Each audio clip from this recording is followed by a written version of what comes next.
Welcome back. We're here with Season 4 of the MyT Sports Podcast. I'm your host, Tomar Taylor, and I've been conversing with the Mad Podcaster. And quite frankly, he's very mad. We're going to try to find out why, so we'll take some questions from one of our live Twitter followers. Yes, ma'am. Please state your name and where you're from. Hi, my name is Felicia, and I'm from Hialeah, and I just don't understand why you so mad. Like, what are you so mad about? Yo, first of all, you can't be asking me no questions. You know what I'm saying? Yo, who the fuck is you? You know what I mean? Like, yeah, you can't be asking me no questions. Yeah, I'm gonna tell you why I'm mad. I'm gonna tell you why I'm mad. Like these hosts out there, they in these $1 million studios, they dropping hot takes. You know what I mean? They got tea, they got all that shit. You know what I'm saying? Like, I'm still living with my moms. I'm making podcasts. I ain't made no money yet. This is my 4th season, yo. This my 4th season, and I ain't made a dime yet. This dude dropped one take. He make wild shows. That Cold Pizza show, it was cool. It was I mean, I got more John Blaze in that. I mean, I got John Blaze takes, and they're not even recognizing it. They're not even recognizing it. And fuck is that, yo? Yo, who is you to be asking me any question? Yo, who is you? I got to talk. I got to tell how I feel. I got to talk about sports how I see it. This goes out to you. This goes out to you. And you. And you. This goes out to you. This goes out to you. This goes out to you. And you. And you.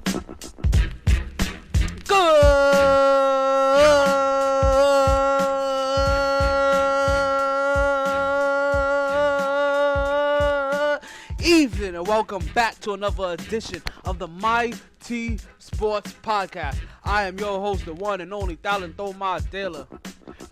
It is another beautiful day down here in my neighborhood in South Florida. It is August 29th. It's about 92 degrees. And we got a whole show ready for you. Listen, you know how it goes. We may even go into a little bit of overtime today. Listen, we're going to talk about the NFL. We're going to talk about preseason. We're going to talk about some of this money going around here. We gonna give you a solution to this kneeling situation. We gonna handle it all. But you know what I say, regardless of the time, Take that. and regardless of the weather, And if I ain't gonna be part of the greatest, I gotta be the greatest myself. it's always a good time to talk some sports. So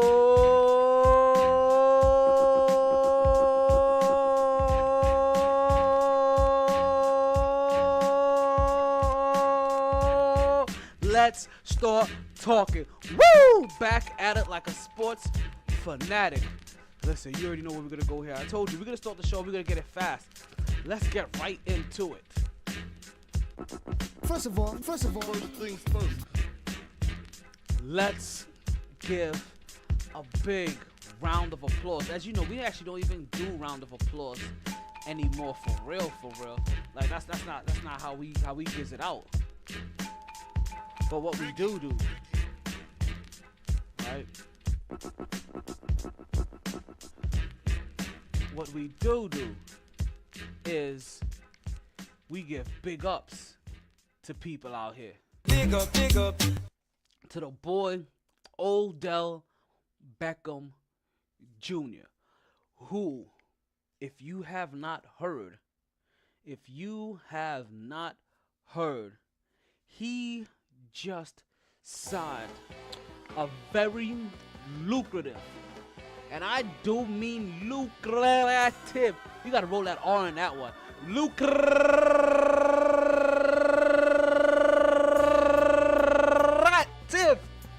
contract where he is going to be getting $95 million, $65 million guaranteed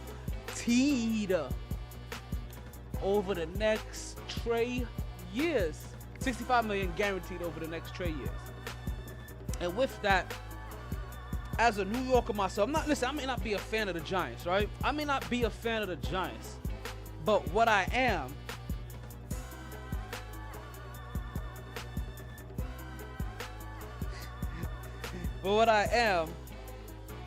is a New York fan, right? As you guys wholeheartedly know what I am is a New Yorker. And what I am is a New York fan. And there's a part of me that wants Odell Beckham to do good and represent New York as a whole with respect, regardless if it's with the Giants or not.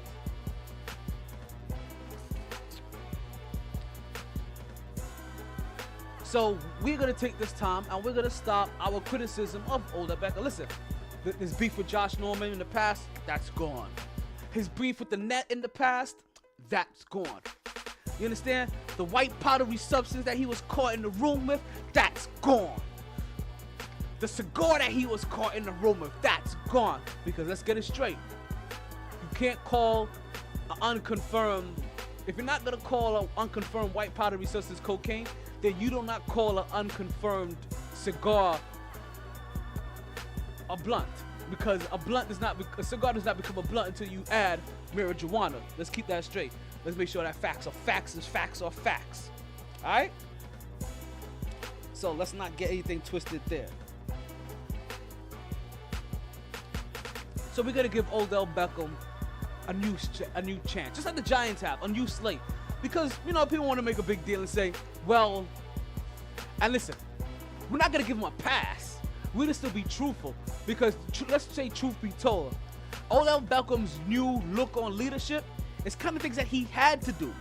Like, oh, he showed up to off season. He showed up to preseason. He showed up to all of these stuff during the off season that we were like, oh, he didn't have to show up to until he got his money. Oh yeah, the fuck he did. See there? You see there? See there? This is how shit starts. This is how. Dirty Turkish, Harkaback, Flatten, Borton, Philip, Burton, Perkaluma, Burton, Durton, Boston, Martin, and Attenborough. That's how shit starts. But let's not get it twisted. He had to be there. Let's not forget. The same things that we're giving him that we're saying, okay, we're giving a new star for. Let's not forget that these were still things that were on his resume that he still has to prove are no longer in his DNA. But we're gonna give him a new start. He was in training camp, but he kind of had to be in training camp. You just got busted with a white powdery substance and a cigar, or possibly cocaine and weed. You know, and a blunt. You get your team penalized for pretending to piss on the court when you know that's something you can do. You understand? You're fighting on the stands with the net. Yeah, you're minor things, the beef. So all of that washed away. Odell Beckham is now in a position where he can be a leader not only in the Giants, but you're gonna talk about. You realize technically, to the people, let's say 25 and younger, maybe 27 is gonna be kind of teetering, but definitely for the people that's 25 and younger, Odell Beckham just became the face of the league. Odell Beckham was damn near the face of the league before then. And everybody 25 and under, Odell Beckham just became the face of the league. Not Tom Brady, not Sam Darnold, not Aaron Rodgers, not anybody else, but Odell Beckham Jr. So once again, Big up. to Odell Beckham Jr. on getting his money. But while Odell Beckham Jr. was getting his money, there was a guy out there. A guy that some people say is a bad man. That's what some people may say. Not here. We say he's Aaron freaking Rodgers. And what Aaron Rodgers said to them is like, listen, hold my beer. If you gonna sit here and get $95 million, and I'm the guy that has to basically get the ball to a guy like you, then you know what? And if you guys constantly say that I am better than the guy that already has 4 or 5 rings, even though he's cheated for the majority of them, then you know what? Hold this I'm going to sip my tea with some cheese curds on the side. And I'm going to sign myself $134 million deal. Aaron Rodgers would get a $57.5 million signing bonus, and he will earn more than $80 million of that money. And that's the remainder of it. By March. He will earn more than $80 million by March. Aaron Rodgers previously signed a 5-year, $110 million in 2013. And basically, as you guys know, he was set to enter this regular season with about 2 years remaining on his contract, which would have paid him a base salary of like $19.8 million. 19.9 if you average out between like this year and next year. So, but nope. He gets taken care of. Aaron Rodgers looks at Odell Beckham and said, listen, your 95-65 is cute, but I just got me $134 million. So, Can you dig it, sucker? like, damn. In the NFL, got some guap. In the NFL, you're kind of starting to talk about NBA money because now you're talking about like $33 million a year. What Aaron Rodgers is going to be getting averaged out for like the game, like.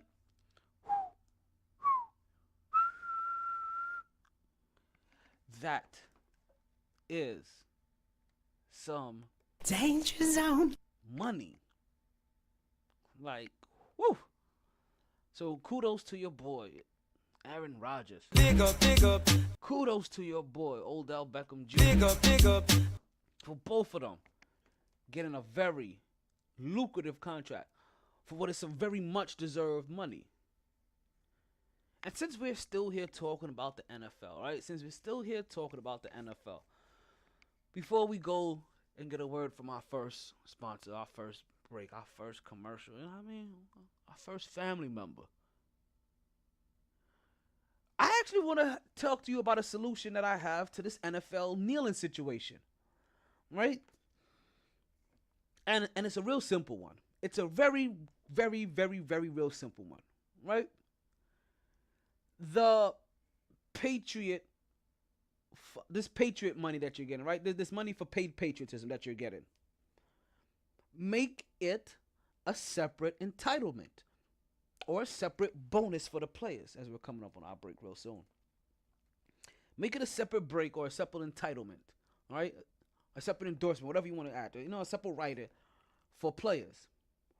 And tell players that, listen, you will be paid a patriotism entitlement at the end of the season or maybe every single week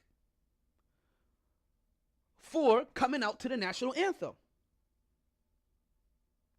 Now, the moment you do not come out for the national anthem, you do not stand for the national anthem.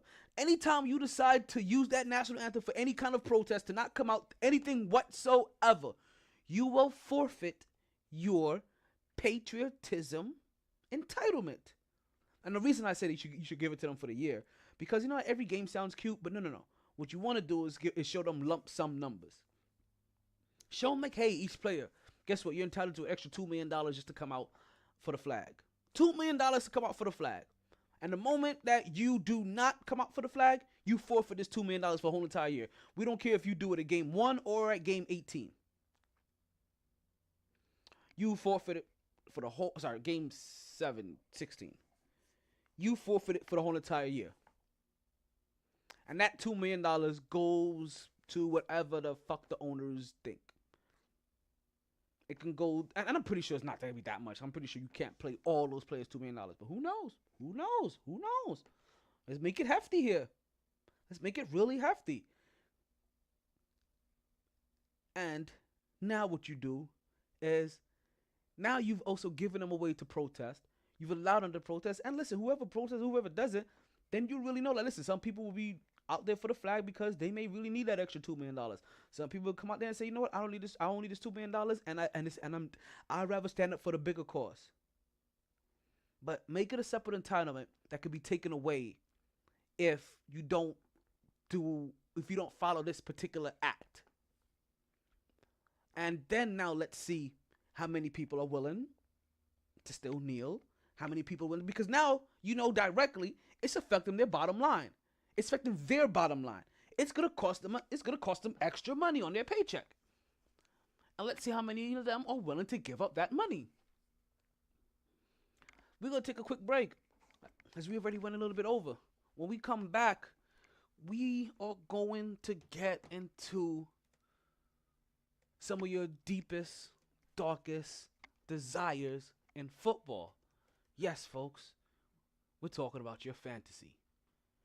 When we come back, we're going to take a break right now. You listen to the Mighty Sports Podcast at mytsports.net. Electroconvulsive therapy, part 1. Let me put you on the game. Being taken advantage of isn't a game and it needs to stop. Aren't you tired of being ripped off by those other guys? Then head to Multiverse Video Games and get the value you deserve on your games and gaming products. The games cost money and you shouldn't feel like you're just giving them away. So why continuously buy a membership for prices and deals that you should be getting anyway?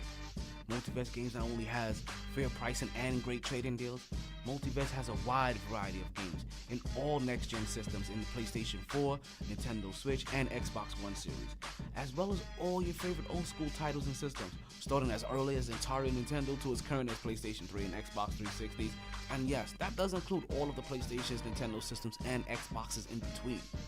They've been family owned and operated for over 10 years, just off of the intersection of 183rd and 7th Avenue in the Nurses Registry Plaza. That's directly located at 830 Northwest 183rd Street, Miami Gardens, Florida 33169. That's conveniently just 5 minutes from Sun Life Stadium, $7.90 the ticket, and, oh no, let's not forget Tootsie's Adult Entertainment Center. Multi-Vest Games, where you save more so you can play more.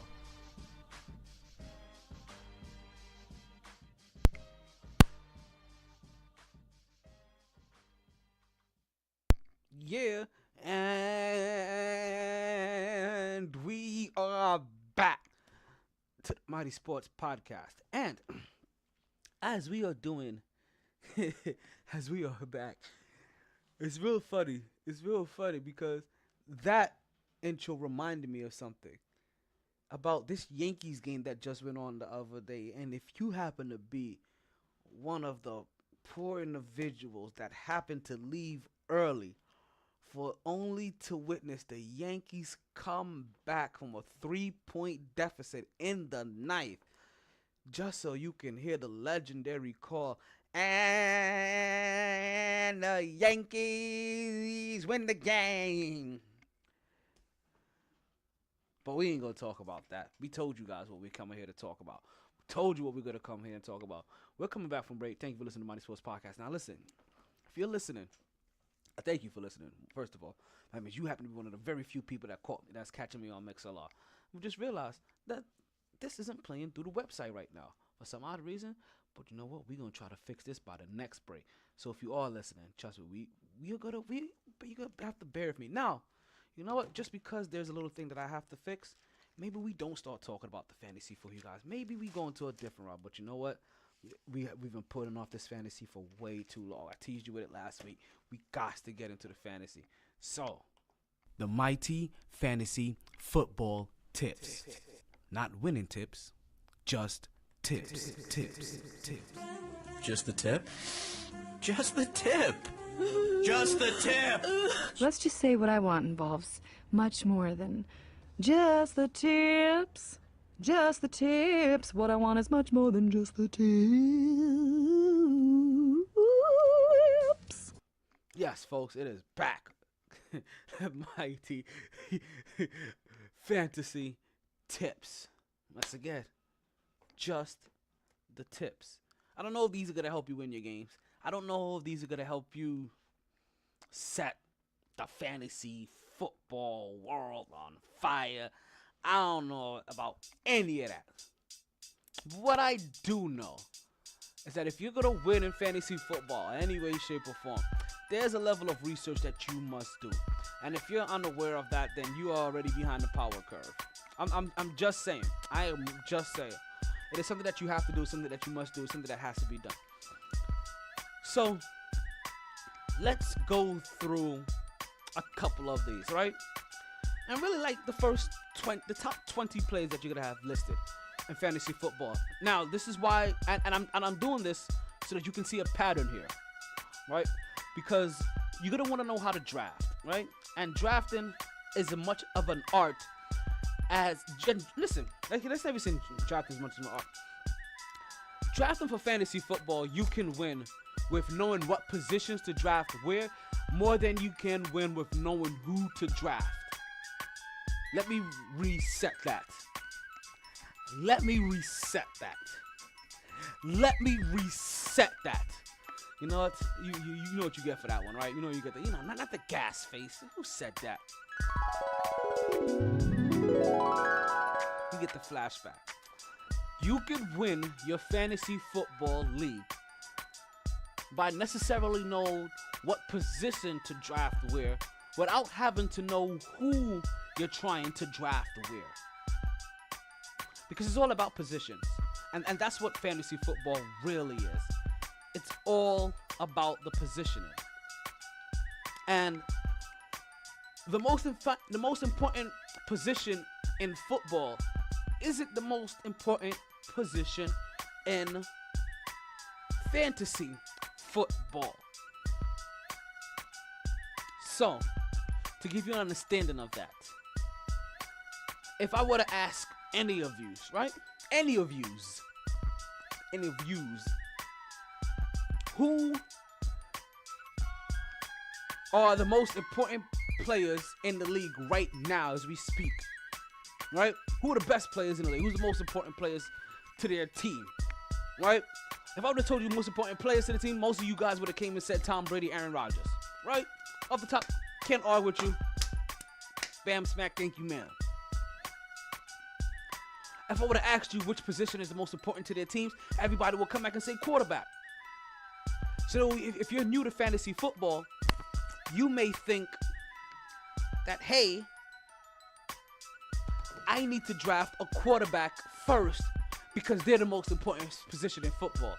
Well, that's where you'll have your first error. When it comes to fantasy football, the quarterbacks are not the most important position. The quarterbacks are the third most important position. What you said? They're the third most important position. What was that? They're the third most important position. Yes, quarterbacks fall down the line. You understand? Because the quarterbacks have the ball in their hand all the time, they kind of have a little weighted scoring scale. While everybody else scores in 10-yard increments, the quarterbacks, when they're passing their ball, they only score in 25-yard increments. Now that says a lot. Because running backs, wide receivers, tight ends, they get a point for every 10-yard they gobble up. Do the air on the ground don't matter. Do the air on the ground don't matter. Do the air on the ground don't matter. And then obviously, who you think is going to get the ball the most when you get closer to scoring positions? Most teams aren't passing that ball. No. I say most. Because what happens is that, listen, you don't want to force that turnover. You don't want to put yourself in a bad position unless you have like some big body dudes like a Jimmy Graham or something. You know, Jimmy Graham gets 10 touchdowns a year because, that Jimmy Graham basically just boxes out little defenders. But the most important position is the running back position. And I'm going to give you a little idea of that by just giving you the top 20 players. You understand? To the top 20 players in the league only.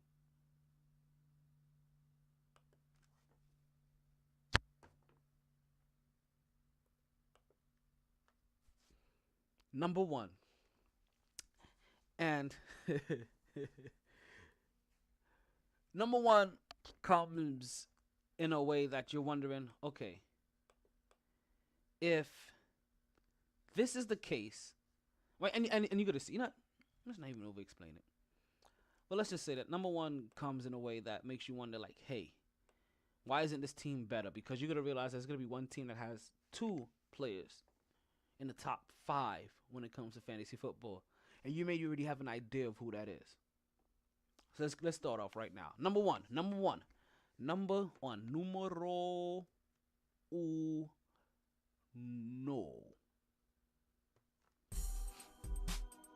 You have Le'Veon Bell from the Pittsburgh Steelers, running back. Number 2, you have Todd Gurley, running back, LA.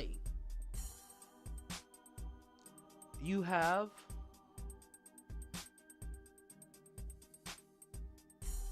Johnson. Which Johnson, are you wondering? See, that's where the first question comes in. Because things aren't consistent, right? You look at things and you're like, things aren't consistent. But we're talking about, is this Atlanta's Johnson? That could be Atlanta's Johnson. But still, doesn't matter. Running back. Elliott, Ezekiel, Cowboys, running back. Brown, Antonio. This is the first wide receiver that pops in there. Pittsburgh Steelers. So yes, folks, the Pittsburgh Steelers has 2 players in the top 5. And this may be one of the only reasons, or this may not matter at all. But this could be a big reason why Ben Roethlisberger sneaks in with sneaks in as number 10 ranked quarterback in fantasy football, where he was nowhere close to being a top 10 ranked when it came to yards produced. But that's another subject for another topic. Let's continue, right? We have Saquon Barkley, who have a big issue with being this high. Number 6, Saquon Barkley, the rookie running back from the Giants, is number 6. Now listen, I understand people are gonna say, listen, I have to get over it. That rookie running backs have been doing their things over the last couple of years. You know what I'm saying? Like, this is just what they've been doing. That, okay, I get it. This is what they've been doing. But it still seems a little high to me to put a rookie running back up at number 6 when there has, I ain't gonna say there's never been anybody there, but there's so many proven people that could possibly go ahead of him. Okay, so let's continue. Right, number 7, we have Camaro, running back from New Orleans. We have Julio Jones, wide receiver, second wide receiver to finally pop up on this list, right? Julio Jones, wide receiver, Atlanta.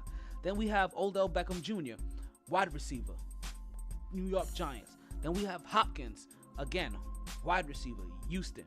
Then we have Leonard Fournette, running back. Kareem Hunt, running back. Dalvin Cook, running back. Melvin Gordon, running back. Keenan Allen comes in now, wide receiver. We get Thomas in here, Michael Thomas, wide receiver, New Orleans.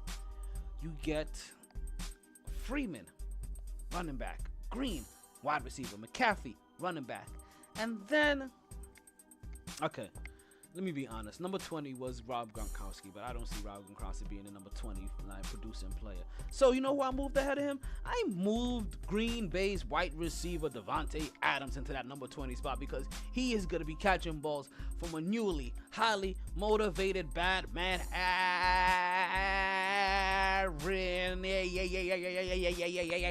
Rodgers. That's what's going to happen there. So we propelled him up to that number 20th spot. Folks, that was just the top 20 players. We're going to come back from this break. We're going to break down all the important positions. Quarterbacks, running backs, wide receivers. Not technically in that order, right? Of importance, that is. Not to mention, get over the defense. Go through the kickers. Go through the tight ends. And more. I'm telling you, the numbers are misleading. who they have ranked at number 1 on their top 10 and who came in ranked at the top 10, you are going to be surprised about. Well, we're going to talk about that when we come back. First, we'll hear a word from our sponsor, Vinnie Mac and the boys at XF Martial Arts. Come on down to XF Martial Arts, where you'll be able to take part in learning all the disciplines you'll need to be an extreme freestyle martial arts machine. Whether it's taekwondo, karate, yoga, summer, spring, or fall, XF Martial Arts has it all. For more information, class times, and dates, don't wait. Go to xfmartialarts.com and reserve your spot today. That's XF Martial Arts, located at 2875 South Congress Avenue, Suite D, Delray Beach, Florida 33445, or call 561-276-1774 and ask to speak with Sensei Cohen to reserve your free trial week. Just tell him MyT Sports sent you. XF Martial Arts, where fun and discipline are one.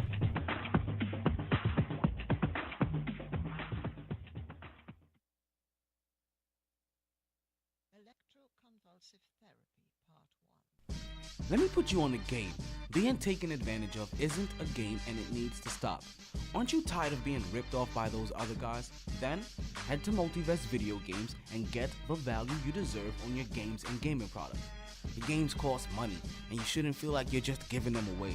So why continuously buy a membership for prices and deals that you should be getting anyway? Multiverse Games not only has fair pricing and great trading deals, Multiverse has a wide variety of games in all next-gen systems in the PlayStation 4, Nintendo Switch, and Xbox One series, as well as all your favorite old-school titles and systems, starting as early as Atari Nintendo to as current as PlayStation 3 and Xbox 360s, and yes, that does include all of the PlayStations, Nintendo systems, and Xboxes in between. They've been family owned and operated for over 10 years, just off of the intersection of 183rd and 7th Avenue in the Nurses Registry Plaza. That's directly located at 830 Northwest 183rd Street, Miami Gardens, Florida 33169. That's conveniently just 5 minutes from Sun Life Stadium, $7.90 the ticket, and, oh no, let's not forget Tootsie's Adult Entertainment Center. Multi-Vest Games, where you save more so you can play more.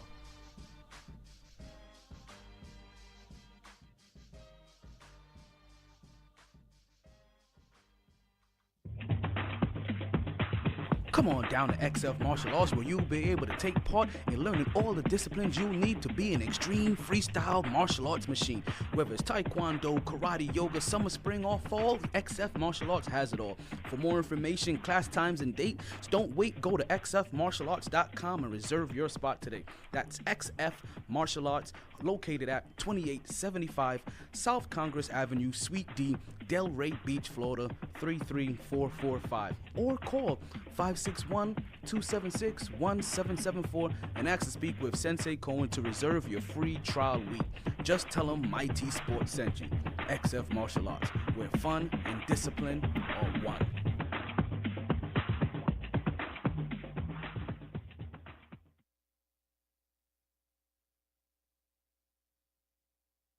Electroconvulsive Therapy, Part 1. Let me put you on the game. Being taken advantage of isn't a game and it needs to stop. Aren't you tired of being ripped off by those other guys? Then head to Multiverse Video Games and get the value you deserve on your games and gaming products. The games cost money and you shouldn't feel like you're just giving them away. So why continuously buy a membership for prices and deals that you should be getting anyway? Multiverse Games not only has fair pricing and great trading deals, Multiverse has a wide variety of games in all next-gen systems in the PlayStation 4, Nintendo Switch, and Xbox One series, as well as all your favorite old-school titles and systems, starting as early as Atari Nintendo to as current as PlayStation 3 and Xbox 360s, and yes, that does include all of the PlayStations, Nintendo systems, and Xboxes in between. They've been family owned and operated for over 10 years, just off of the intersection of 183rd and 7th Avenue in the Nurses Registry Plaza. That's directly located at 830 Northwest 183rd Street, Miami Gardens, Florida 33169. That's conveniently just 5 minutes from Sun Life Stadium, $7.90 the ticket, and, oh no, let's not forget Tootsie's Adult Entertainment Center. Multi-Vest Games, where you save more so you can play more.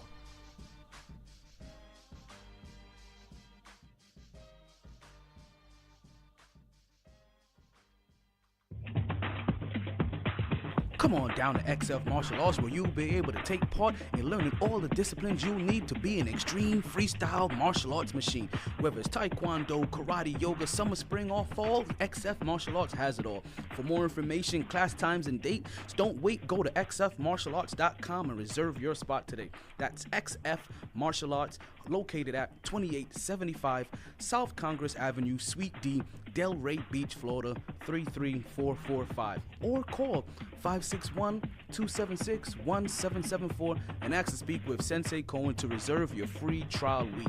Just tell him MyT Sports sent you. XF Martial Arts, where fun and discipline are one.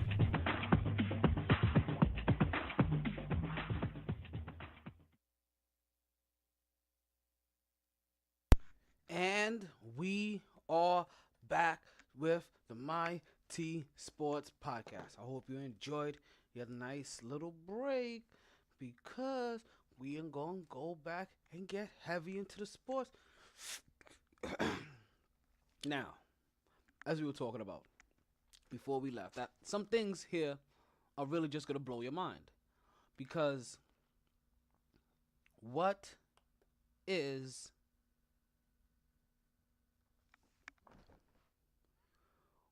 considered the top 10 players in each position weren't the top 10 producers from each position last year.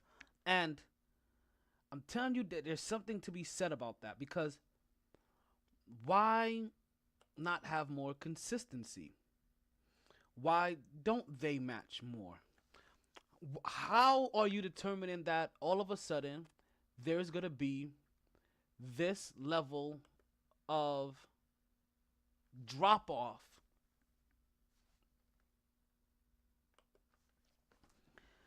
from certain people producing last year to this year? And also, how can you project that some of these players are going to get that much better? These are the things that you're going to have to take in consideration, because I'm going to give you both here today. I'm going to give you how they're currently ranked and actually where they finished at last year. And what I'm going to tell you is that grabbing somebody from these top 10 ranked, or somebody from these top 10 producers, will not hurt you in any way, shape, or form. Now, I'm going to tell you the bad thing about it, though. In each one of these lists, there's only really a good 60 to 70%, so a good 65% chance that there's right. So what that means, that there's going to be at least a good 3.5 players in these top 10 lists. In each side, over and under, you could take it, 3.5. Right? So it could be like 3 or 4. On each side, at least 3.5 that aren't going to be here at the end of the year. Just like how last year, how they projected the same guy they projected now, Johnson. Guys, remember that name? Johnson. How many of you guys drafted him last year? Johnson. And then, after week 1? Week 2? Maybe if you're lucky, week 3? You didn't have him anymore. And then you were stuck. Guys, remember Ezekiel Elliott, not knowing what he was going to go through with his court case last year. He was ranked up here. And what happened? He didn't fall into the position that everybody thought he may land at.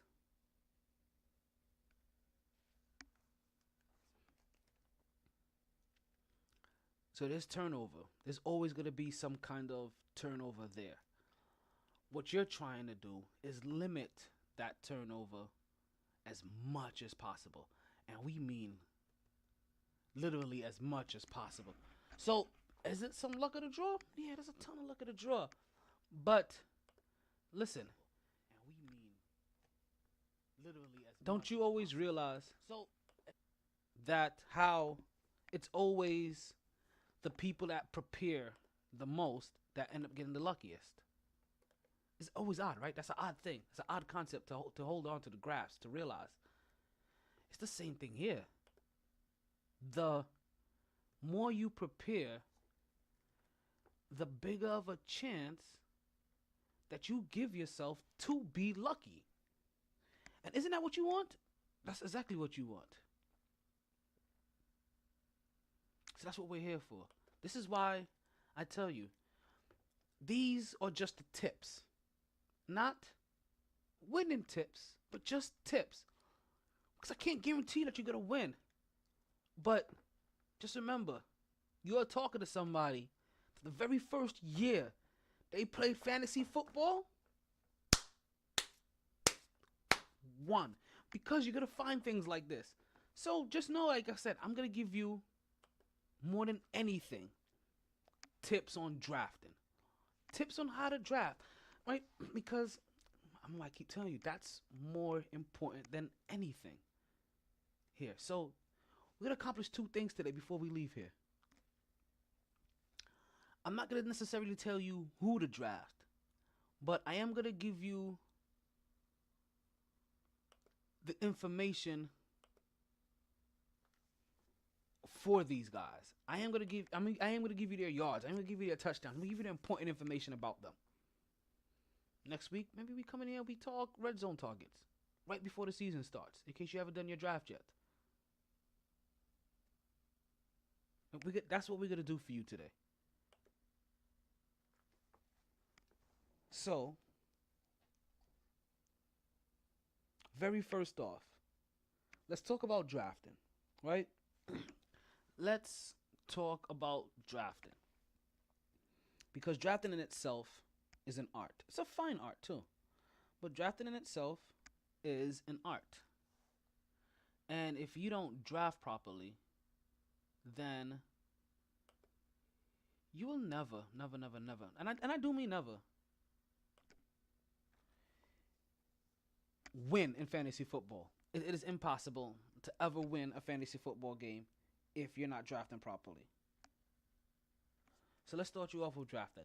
If you guys haven't been paying attention, it is impossible to ever win a fantasy football game if you're not drafting properly. If you've been paying attention, then you know automatically. You definitely know automatically where I'm going to go with this.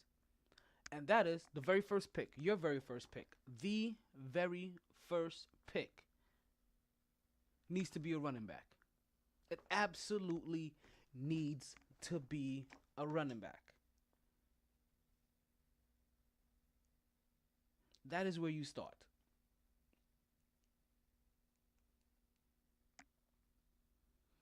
Your second, and let me back up just a little bit for you guys, because you know what? Some of you guys are wondering, like, hey, what do you mean? What are you talking about? What are you talking about the draft? I forget. There is an audience that I need to talk to.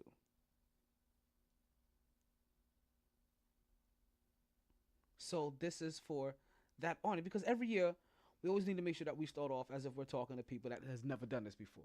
It's only courteous. This is the reason why I also do the women's fantasy football league, is so that we can also make sure that we get a lot of these beginners that have always been curious to play, but never actually played, never actually took it up. You know, always had the excuse that, hey, I'm not sure, I don't quite know what I'm doing, I've never really done it before. You understand? Everybody has at some point in time never done it before. It's just the fact that eventually you have to do it, and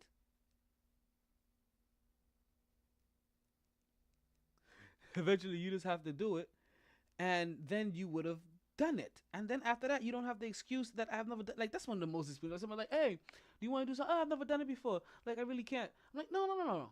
That's really can't. That's trying to say like you don't want to, because you don't say like, oh, I've never done that before, and then try to show interest and then turn away and say you can't. No.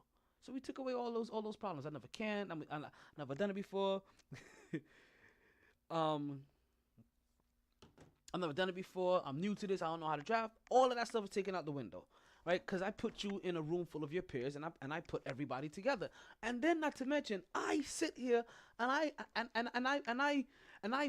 sit here and I poetically spill on podcast wax on what you guys need to do. So, just remember, There's always a draft, right? And what you want to do, right, is that what you're doing every single week, what the goal is that you want to pick the best group of individuals that you think is going to produce the most amount of points for you every single week. So you're going for winners. And what you're going to do is that every single week, you're going to go head to head with somebody else that has drafted alongside of you. And you're going to see who puts together the best team. Best group of running backs, best group of wide receivers, quarterbacks, tight ends, kickers, defense. Did I forget anybody? Wide receivers, running backs, quarterbacks, tight ends, kickers, defense. And special teams. Defensive side special teams. That's what you get. Now, how you draft them is what we're going to start talking about now. How you draft them is the most important thing. So, you're going to have 16 rounds. Yes, folks, 16 rounds. 16 opportunities to fill up your whole entire roster. And just to let you know, how does your roster start off? You're going to have 2 starting running backs. You're going to have 2 starting wide receivers. You're going to have 1 starting quarterback. And this is if we're talking about standard leagues here. You're going to have 1 starting tight end. You're going to have 1 starting kicker. You're going to have 1 starting defense. And then you'll have 1 flex position where you could either put a running back, a wide receiver, or a tight end. In some leagues, you can put a quarterback there. All depends on the rules of your league. We're going to talk about standard leagues. Standard. Running back, wide receiver, tight end. So you have the opportunity to play 3 running backs if you like, or 3 wide receivers, or 2 tight ends. So you have limitless combinations. So let's keep it real simple. Let's keep this real simple.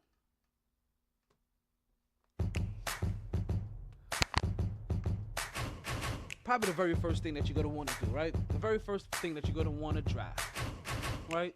You're going to want to figure out just who do you want to draft and kind of where do you want to draft them at.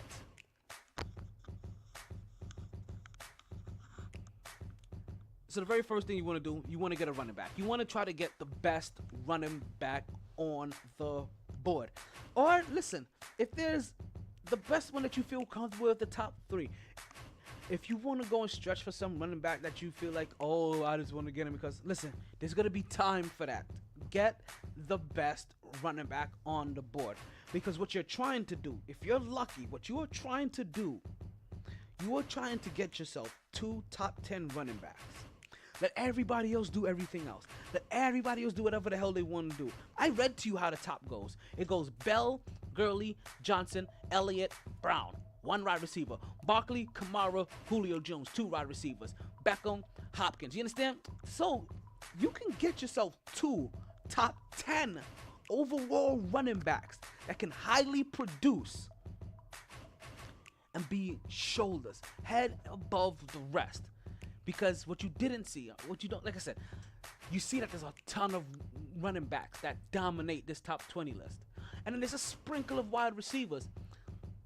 So basically, if you're not getting what they're saying is the top 5, 6 wide receivers, because see, this is where things start to dwindle down. Top 10 running backs are the top 10 running backs. You get yourself 2 top 10 running backs, you could win this thing.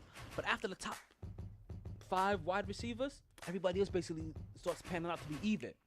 Quarterbacks, after the top 2 or 3 quarterbacks, they all start to look even. Running backs now. Everybody starts eating on the running back position. So, your first 2 picks, I'm not going to lie to you. I'm going to tell you to go grab a running back. I'm going to tell you to go grab a running back with your first 2 picks. Why would you go for anything else? With your 3rd pick, if you have secured your 2 running backs, go for an elite wide receiver. Go see how many wide receivers are out there still. Right? Go grab yourself an elite one if they're still out there. But still, go get yourself the best wide receiver out there. Now, I'm going to tell you something very odd. right? With your 4th pick, I'm going to tell you to go ahead and shock the world. And go grab yourself another running back. Like, I'm sorry, there's a big part of me that thinks that if you can pick yourself up 3 stud running backs, and I'm doing it, 3 stud running backs, right? In the first 4 rounds, that's your goal. 3 stud running backs in the first 4 rounds. Let everybody else do everything else. Don't worry about what everybody else wants, what everybody else is going through. Try to get yourself 3 of these top running backs. Like I said, you have to be sneaky with it. You have to be sneaky with it. But find yourself 3 running backs. Right? Wait till that 4th and 5th round to start getting a wide receiver. And you think like there's gonna be a couple off the board, but I guarantee you, you'll find somebody that's gonna be putting up numbers. That's gonna put up enough numbers to get you 8 touchdowns and 1,000 yards? Would you accept that? I think most would. Or 6 and 900, 6 and 800? You'll take that. Because, to be honest with you, 1,000 yards and 8 touchdowns put you anywhere from low top 10 wide receiver to mid 20s. Like, so you understand what I'm saying here now. So with your top 4 draft picks, if you can get yourself 3 stud running backs, so you go for it. Now the reason why I told you, like, hey, with that 3rd pick, go grab yourself a wide receiver, because you want to at least get one, if you can, get one of those top 10 guys, because you're taking the risk everywhere else. So 5th pick, grab yourself another wide receiver. You need to make it up somewhere. 6th pick, grab yourself a running back. 7th pick, if you want, and I doubt they'll be available, like I said, if you want, they may be a top tight end that you may be interested in. 8th pick, go for another running back. Like, you understand? Like, you gotta clutter yourself early. You gotta want to take care of your running backs and wide receivers early. You don't want to play around with those positions. I'm telling you, you can play around with your quarterback. I'm telling you, you can play around with your tight end. I'm telling you, you can play around with your defense. You can play around with your kicker. You can play around with your punter. You can play around with your coach. You can play around with your team name. You can play around with your special. You can play around with everything else, but you cannot play around with making sure you secure yourself some studs, some playmakers, some boys that can put up numbers in that running back and wide receiver position. Those are gonna be it. Now, there are a few exceptions to every single rule. There's going to be a few exceptions to every single rule. And I'm going to give you the 2 exceptions right now. In the 3rd round,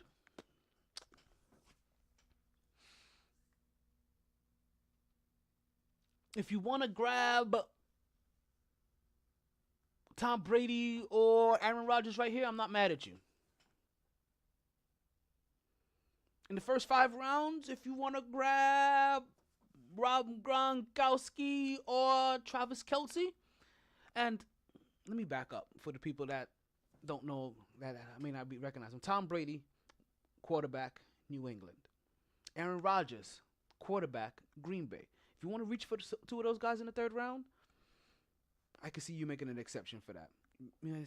They will produce the numbers that you are looking for from those elite people that I mentioned, from what you're trying to get from elite running backs or wide receivers. If in the 5th round you want to reach for the tight end Travis Kelce from Kansas City or the tight end Rob Gronkowski from New England, yeah, I can see that being acceptable. But after that, nothing else matters. Like, go by the plan. Stock up on your running back. Stock up on your wide receivers. Your kicker and your defense are going to be at least 2 of your last 3 picks of the draft. You only need 1 kicker. You only need 1 defense. You can pick them up with the 15th pick and the 16th pick of the draft.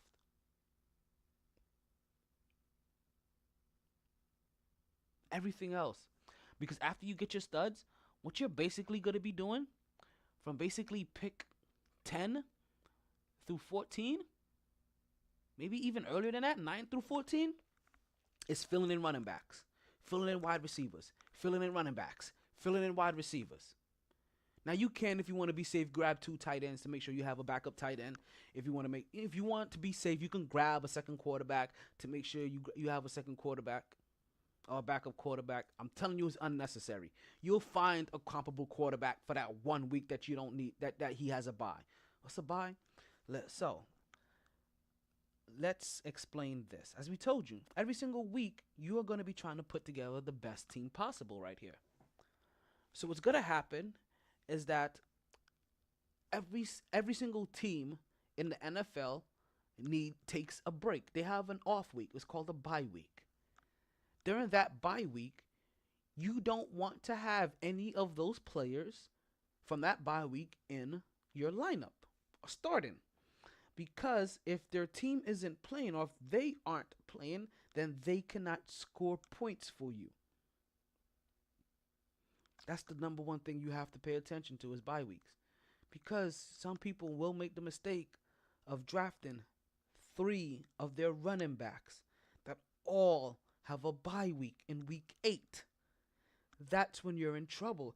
That's when you look. And now you understand why you look for replacements. Why you're looking for stud replacements. Because if you have 3 running backs that you're putting in there, right? If you lose 1, you still have 2, and then you're always gonna have a comparable backup. Stack up. I'm gonna tell you right now. 16 positions, right? 16 positions that you have there. You gotta leave there with. And we want to get this straight. At least 1 quarterback. I'm telling you, all you need is 1. You're gonna leave there with 1 kicker. All you need is 1. You're gonna leave there with 1 defense. All you need is 1. You're gonna leave there with 1 tight end. All you need is 1. There goes a quarterback. There goes your kicker. There goes your defense. There goes your tight end. They take up 4 positions of your roster. Understand that. 4 positions of your roster. If you want to get extra, you can make them take up 8 positions, but you don't need to double up on these positions. What I keep trying to express upon you guys. You don't need it here. What you do need the overabundance of is running backs, because you don't want to be the person that has Johnson and then he goes down for a whole year. You don't want to be the person that has Ezekiel Elliott and he's going to court for half the year and then you don't know what to do. What you do want is an overabundance of assets. So those guys take up 4 positions. And trust me, you will very quickly know. But secure the assets. Secure the assets. You're going to want to get, and I mean this, I really mean it, at least 6 running backs. 6 wide receivers. And then get yourself 1 tight end, 1 defense, 1 kicker. You understand? Fill up those positions with at least 12 spots. Now, if you want to say, you know what? I feel a little bit uncomfortable leaving my quarterback that exposed, and I want to double up on the quarterback. You know what? Go ahead and double up on the quarterback. Just figure out which one of those things you're going to get 6 of, and which one of those, if you're going to get 6 wide receivers or 5 wide receivers, or if you get yourself 6 running backs or 5 running backs. That's all that is. And you can say, you know what? I want more running backs, and you may already know in your head, you know what? This is the position. This is the one position that I can. This is the one place that I can sacrifice. So I'm going to go, okay, get myself my second quarterback. Whether you just want to get him because you really like getting the second quarterback, or you just want to be spiteful and get somebody young that you don't want somebody to pick up later that you think is going to shine a little bit later on. That everybody is passing on. That's called strategy if you've played it a couple years. Because you could be spiteful. Like, think of it like playing dominoes or spades if you play something like that. Like, sometimes you make moves that may not necessarily be fully in your benefit right now, but it's definitely to stop other people from being from it being beneficial against you. But somebody else getting it, so it could be beneficial against you. Whether you have to just waste a spot or not. Whether you waste a turn or not. Whether you waste a card or not. It's kind of what this is. It's fantasy football. So, you know what? I just realized we never took our last break. So we're going to take our last break. We're going to go into overtime. And we're going to continue to break down this fantasy football. Because you know what? We're due here. The MyT Fantasy Football Tips. You ready to start drinking? You ready to start dancing? You ready to start your weekend off like a boss? Then say no more. Give yourself the royal treatment by partying with DJ Scepter. Wednesday. Bar Louie in Boynton, west of 95 off Gateway and Congress. Thursday. Lucky's in downtown Fort Lauderdale. Friday. So nice we had to go there twice. Capone's in downtown Fort Lauderdale. And that's not it from your Miami Heat DJ. Whether it's birthdays, weddings, bar mitzvahs, corporate parties, or professional sporting events, DJ Scepter puts a royal touch on everything. And for reservations, just go to bookings at djscepter.com. That is BOOKINGS at djscepter.com.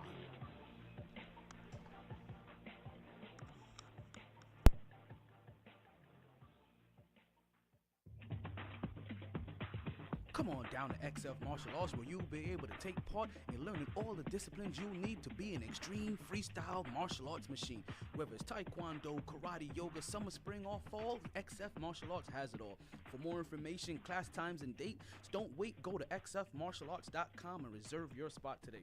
That's XF Martial Arts, located at 2875 South Congress Avenue, Suite D, Delray Beach, Florida 33445, or call 561-276-1774 and ask to speak with Sensei Cohen to reserve your free trial week. Just tell him MyT Sports sent you. XF Martial Arts, where fun and discipline are one.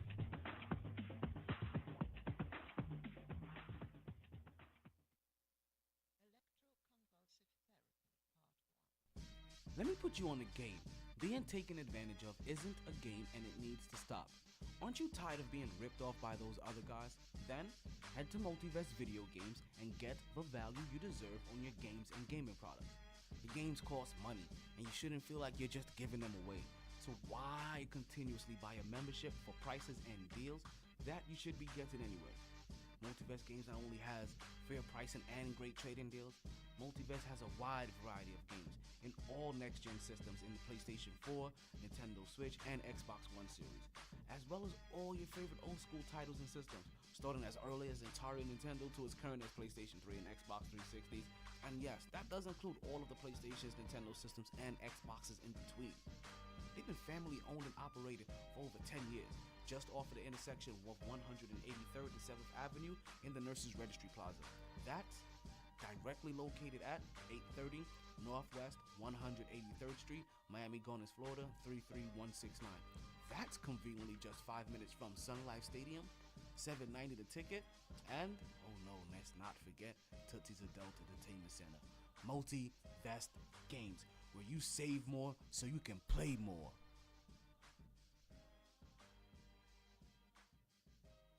You ready to start drinking? You ready to start dancing? You ready to start your weekend off like a boss? Then say no more. Give yourself the royal treatment by partying with DJ Scepter.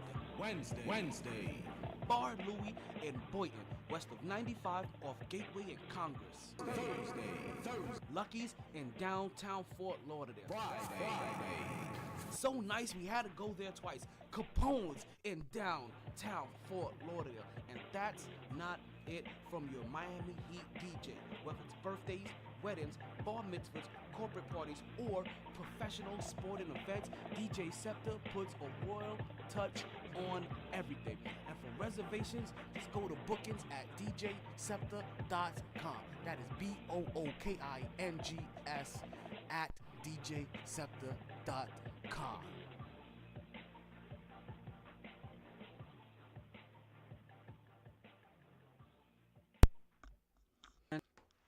And we are back with the MyT Sports Podcast. If you're listening, that means you should be listening to even one or two places. I only have it in two places these days, but it's only two places that matter. Number one, mytsports.net. Number two, you have to go find it. Nah, I'm joking. It's generally where you can listen to the majority of your listening needs. Go to TuneIn Radio. And just know we're thinking of we're gonna get it up to your other platforms, your Apples, your iTunes, or your Amazons, or all of your good stuffs. You know what I mean? And listen. Let's go ahead and be honest. You guys should realize this. We're in the bonus time of the podcast, right? We're just past the hour mark. So if you're still listening, that means you don't have to listen anymore. We're into the bonus time. I already told you how to draft. I told you your most important positions. Right? I told you where to draft those guys in what positions. I already gave you that.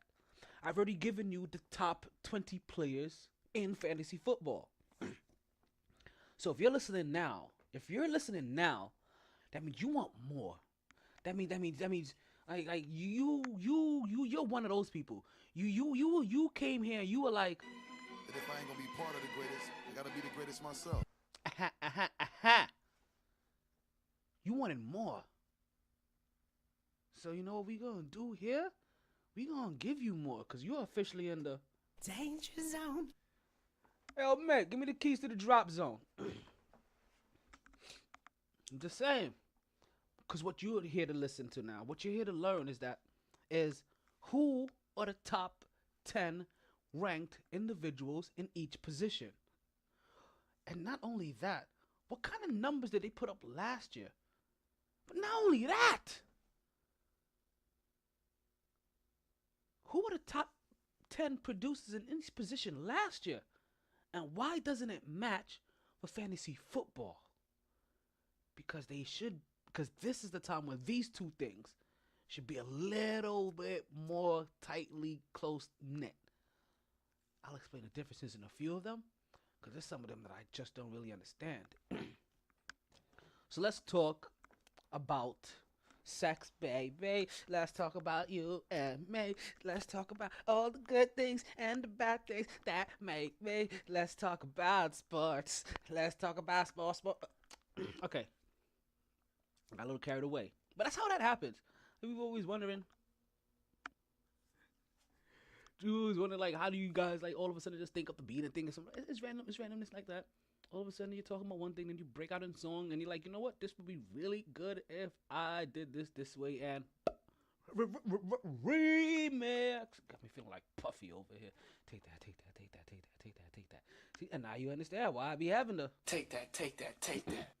I'm getting my Puffy on.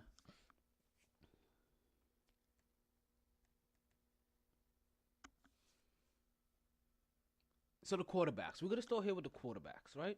Because the quarterbacks have not... Listen, we're going to start with the quarterbacks. They don't have the most importance. We already told you they have the third most importance here. And even so, you can get away with just having one on your team.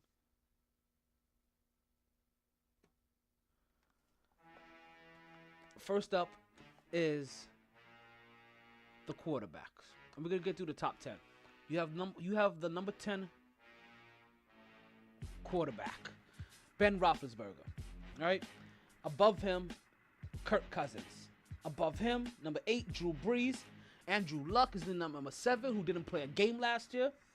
You know, not Sam Watson, but Deshaun Watson, the quarterback from Houston who got injured really early last year, barely played 5 or 6 games. Right? You had Carson Wentz. We have Cam Newton.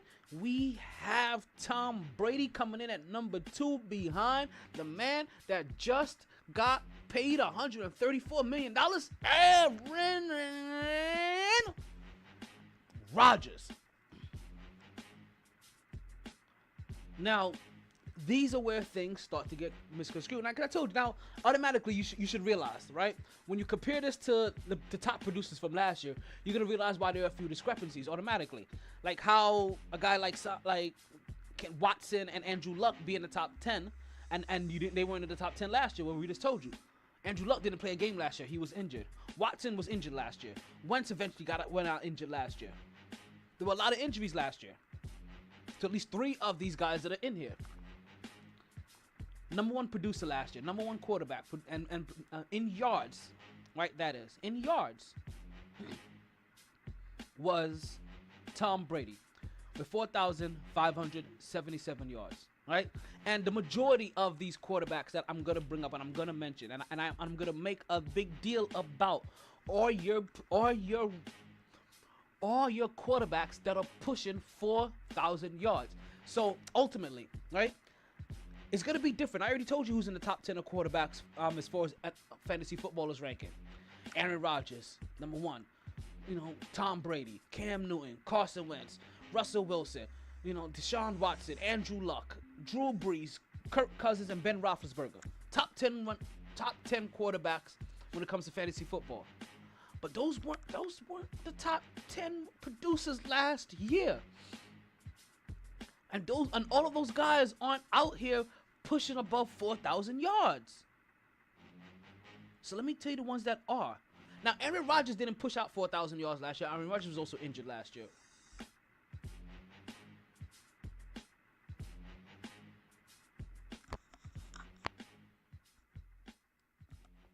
Right? Aaron Rodgers is out here pushing out that many yards. Like, he'll probably push out 4,000 yards. So we'll leave him and we'll give him the respect he deserves and leave him in the top 10 to understand that why he belongs in the top 10. Because a healthy Aaron Rodgers, motivated Aaron Rodgers that has new weapons, old weapons, and everything in between, we can understand. So Tom Brady was the number 1 passing quarterback last year, followed by Phillip Rivers. Yes, Phillip Rivers, folks.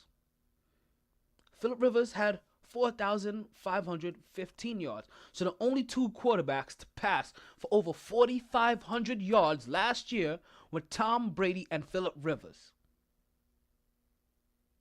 Phillip Rivers isn't in the top 10 in fantasy quarterbacks this year. So now let's talk about a little bit of strategy, right? If you're one of those people that possibly says to yourself, you know what? I want to grab 2 quarterbacks. Then you know what? Let's say you grab yourself one of these guys. A Tom Brady, Aaron Rodgers, even like I say a Drew Brees, Kirk Cousins. And later on, you pick up a Phillip Rivers, no problemo whatsoever. See, this is why you take multiple lists. You take multiple things. You have to look at everything a little bit differently. Because also, listen, the top 10 passing quarterbacks last year weren't all the top 10 quarterbacks when it came to touchdowns last year. Yeah, see there? The top 10 passing quarterbacks last year weren't all in the top 10 in touchdowns. Like Drew Brees, Ben Roethlisberger, Matt Ryan. Not in the top 10 in touchdowns, but all of them made the top 10 list in yards. So this is all of your 4,000 yard producers. You're gonna want to keep an eye on these guys. Find out where they're going. This is why I say load up on your running backs and wide receivers. Because look at this. For the people that they have considered top 10 as fantasy football quarterbacks, and people that actually produced top 10 numbers are completely different, which means that everybody's going to grab these top 10 guys, leaving these top 10 producers out to dry. Guys like Phillip Rivers, who isn't in that top 10 ranking, but he was number 2 in passing yards last year. He had 28 touchdowns. That was top 10 worthy. That's actually, what was that? Who's ahead of him? Russell Wilson was, let's get this out of the way. Russell Wilson had more passing touchdowns than any quarterback in the league last year with 34. Behind him, Tom Brady, 32.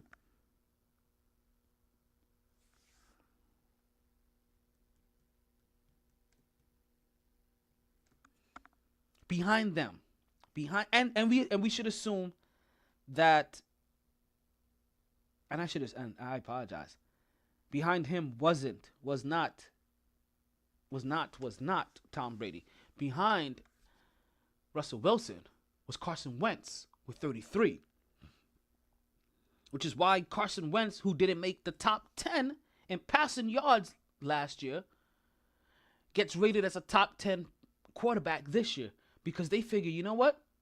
These yards that he didn't get last year, he's going to be a little bit more comfortable this year.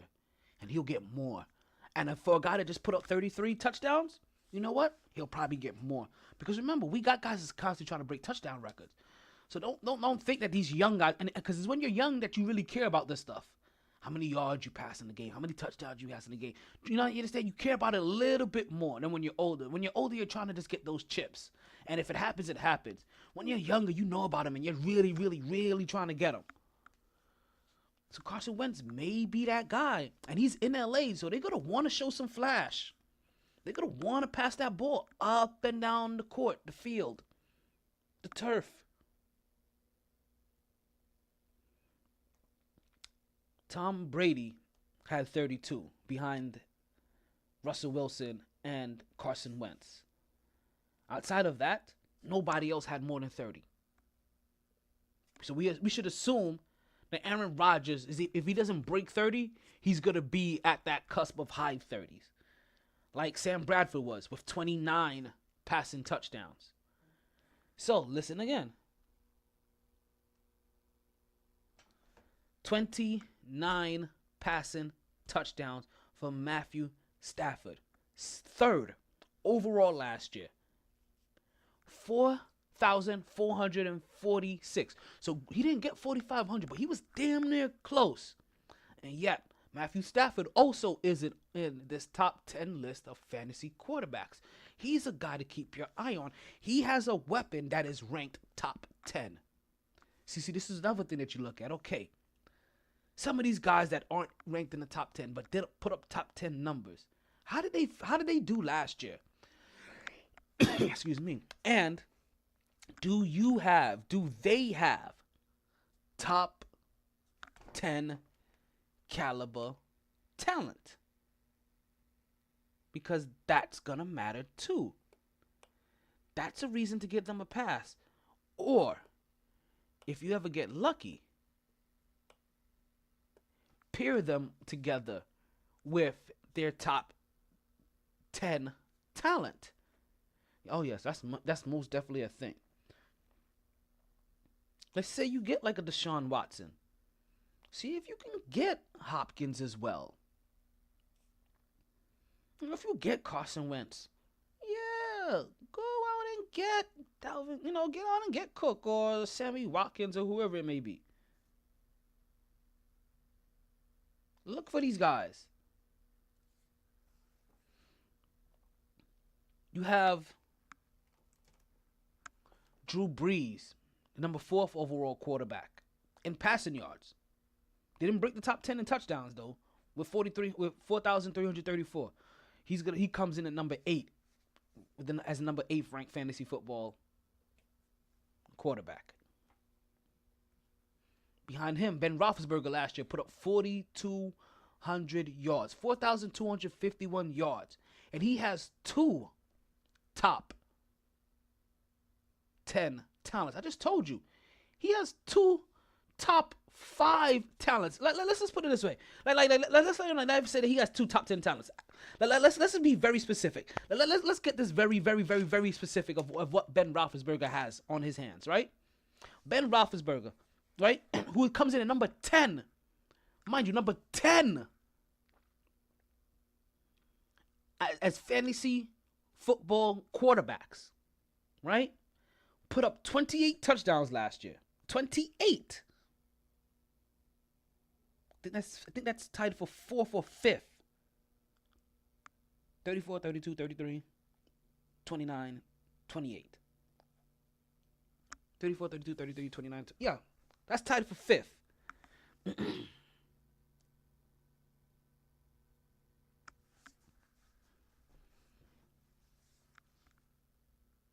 Ben Roethlisberger has 2.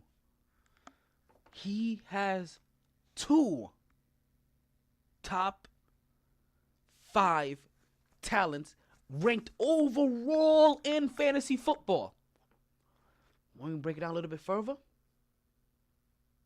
Ben Roethlisberger has the number 1 ranked wide receiver. That's who Brown is. The number 5 ranked player in fantasy football, That's Antonio Brown, the wide receiver for the Pittsburgh Steelers. He's the number 1 ranked wide receiver in fantasy football, number 5th ranked player.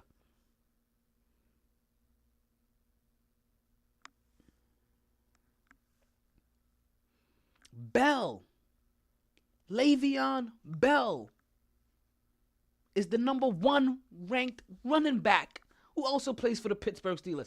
And he's also the number 1 ranked player overall in fantasy football.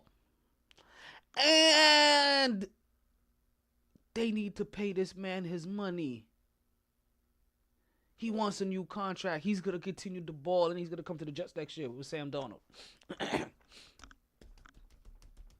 We're going to talk a little bit about that. And Ben Roethlisberger, a guy that finished as the top 5 quarterback in yards produced, right?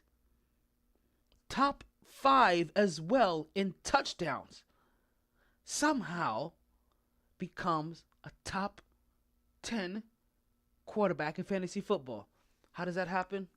How does that happen, you ask? Well, we already know about Aaron Rodgers and what Tom Brady will possibly do, right? But I don't see Tom Brady doing that much more. Well, if he puts up more numbers, that is. I mean, he did have more touchdowns, Tom Brady. So we already know what Tom Brady is. Let's not argue Tom Brady. Cam Newton, who comes in at number 3. The reason why he's at number 3 because Cam Newton is also going to give you some points with his legs. And he's going to get you some running touchdowns, rushing touchdowns. That's why Cam Newton gets ranked so high at number 3, even though he wasn't a top 10 passer last year in yards or touchdowns. Carson Wentz, a little bit of the same thing, a little bit, not so much. Right? But they figure the same amount. They figure some similarities. But also, I told you this, more yards than he did from last year. They figure he may also put up more touchdowns than last year. He already had 33 last year. He was 2nd overall in touchdowns last year. Then you got a guy like Russell Wilson, number 1 in rushing touch. He was number one overall in passing touchdowns. And he put up 3,900 yards, 3,983 yards, just shy of 4,000. But also, more than anything else, he's also going to give you some yards with his legs as well. That's the reason why a guy like Russell Wilson is in there. And why Deshaun Watson, a guy that basically was injured last year, why does he come in at number 6? Because of the same thing. Last year, what they saw from him is a guy that can put up close to 3,500 yards. Let's say 3,300 yards. But can also do with his legs what Cam Newton and Russell Wilson can, which is very big in fantasy football. Because when I told you that these guys, quarterbacks, only score, in 25-point increments. If you're curious about how these guys score points, they only score in 25-point increments.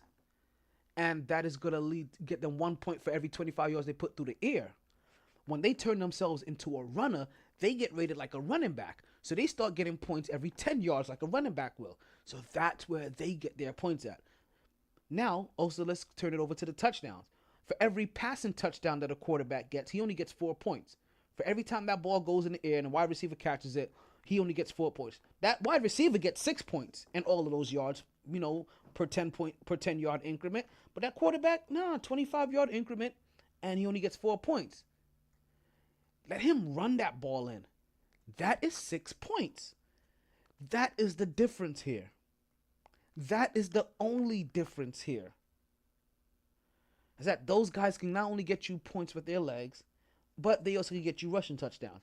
And Ben Roethlisberger, I guess, isn't the guy that anymore that's running for touchdowns like that, or getting you rushing touchdowns when they're close in, because they have a stud now that does that. He got somebody that can do the pounding. Andrew Luck. Now, this is probably where I have my first discrepancy. I'm not sure Andrew Luck should be this high. Maybe Andrew Luck should be number 10 ranked fantasy football quarterback. But Andrew Luck is like a younger version of Ben Roethlisberger. If they figure he's healthy, he's also going to run that ball a little bit. Drew Brees, the guy that's ranked number 8. Like I said, last year he was the 4th overall passing quarterback, but nowhere in the top 10 in passing touchdowns.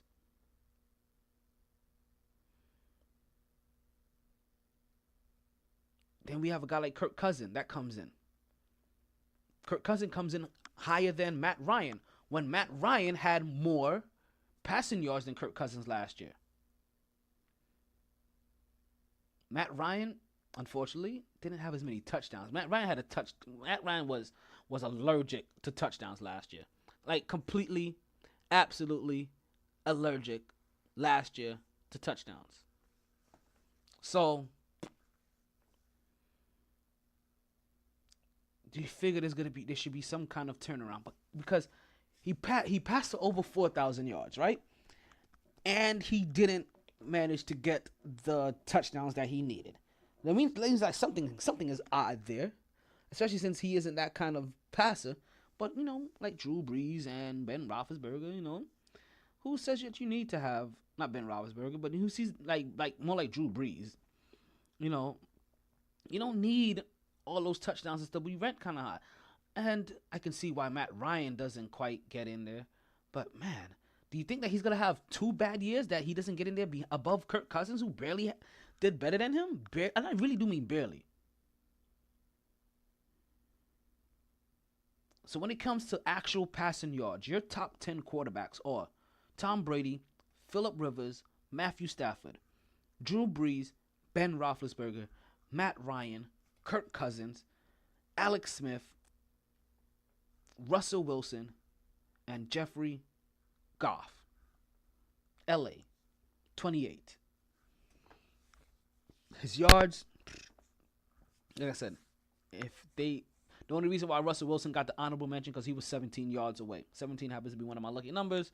And also, he is in the top 5 in quarterbacks. He's a guy that has been consistent in fantasy football as a quarterback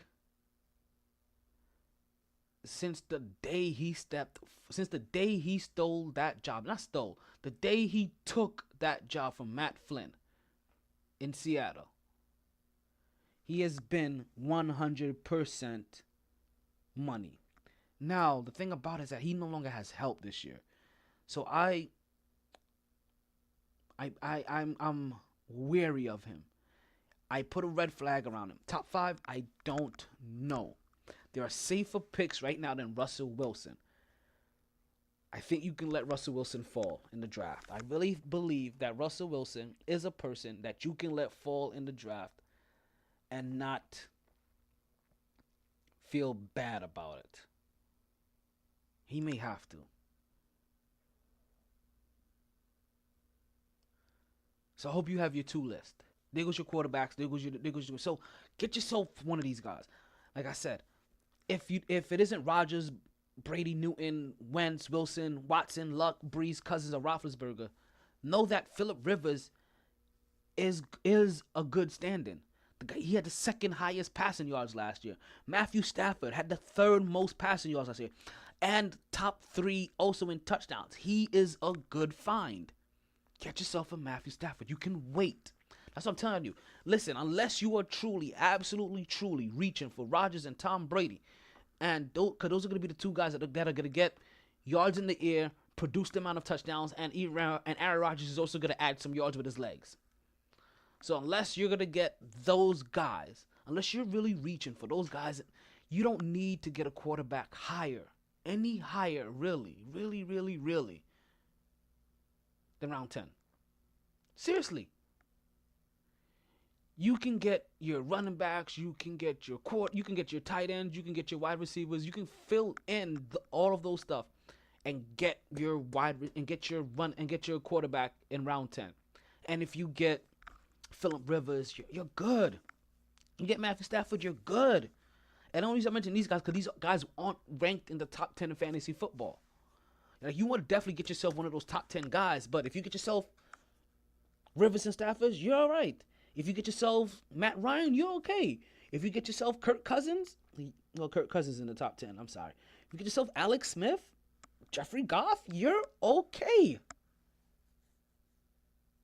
So there are a few exceptions. So it goes on to like about 15. So the quarterback position is about 15 picks deep. You can wait a little bit.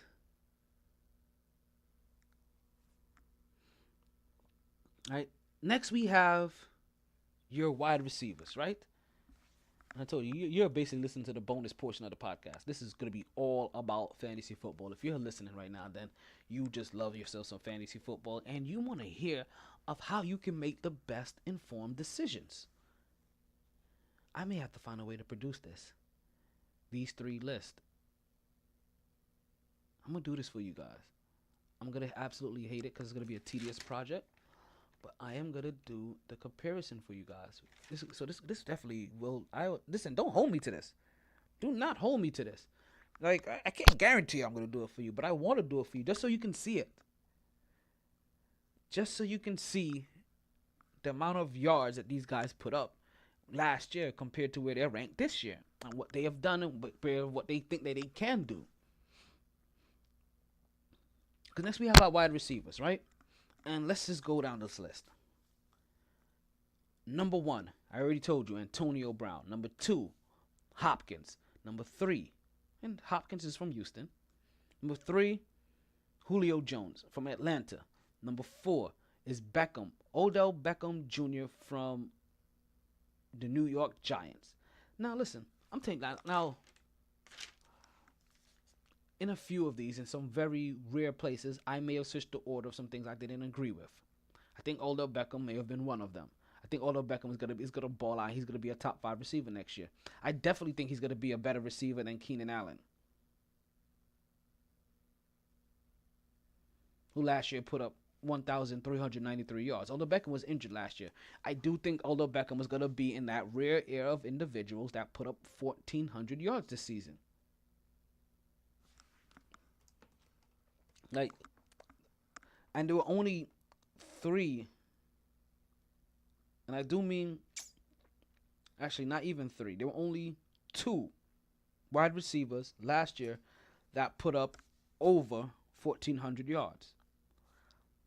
Julio Jones from Atlanta, Antonio Brown from the Steelers.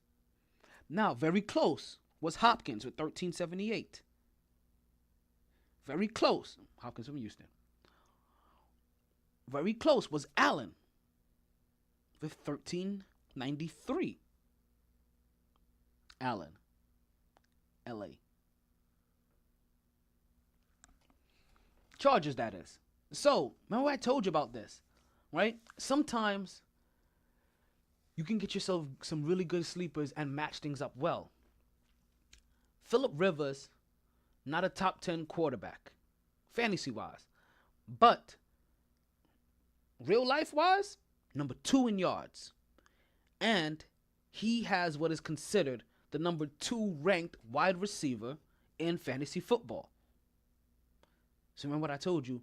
If you can get a quarterback that's possibly not top 10 in ranking and match him with his top 10 talent, then now you've doubled your chance to really do something special. Now you've doubled your chance to produce. So let me get you a little bit even further. Hopkins is not only the number 2 wide receiver ranked in fantasy football last year. He was number 4 in yards total. He was 4th. Now, that's not the cash disparity again. Listen, he was behind Antonio Brown, Julio Jones, and Keenan Allen. Right? With 1,378. But he was number 1. He was number 1 amongst all of them in yards. So I'm going to let you guys know something right now. Right? So if you're asking me, if you're truly asking me, right? Like, yo, who do you want? Like, who do you really, really want? Right? Like, if you're asking me to try to give away, like, some of these, like, guys, the sleeper picks, if you, like, just pay attention. Just really pay attention. Like I said, if you truly have to reach for a quarterback, I'm telling you right now, the number 1 quarterback that I'm probably, and that doesn't change, right? It's still probably going to be Aaron Rodgers. Motivated, all kinds of stuff. But don't sleep on these other guys that are close. Now, I think if you want to take Hopkins with your number 1 wide receiver, I'm not mad at you. I'm not mad at you at all. If you want to take Odell Beckham, you understand? Like, these are the guys that you want to look forward to.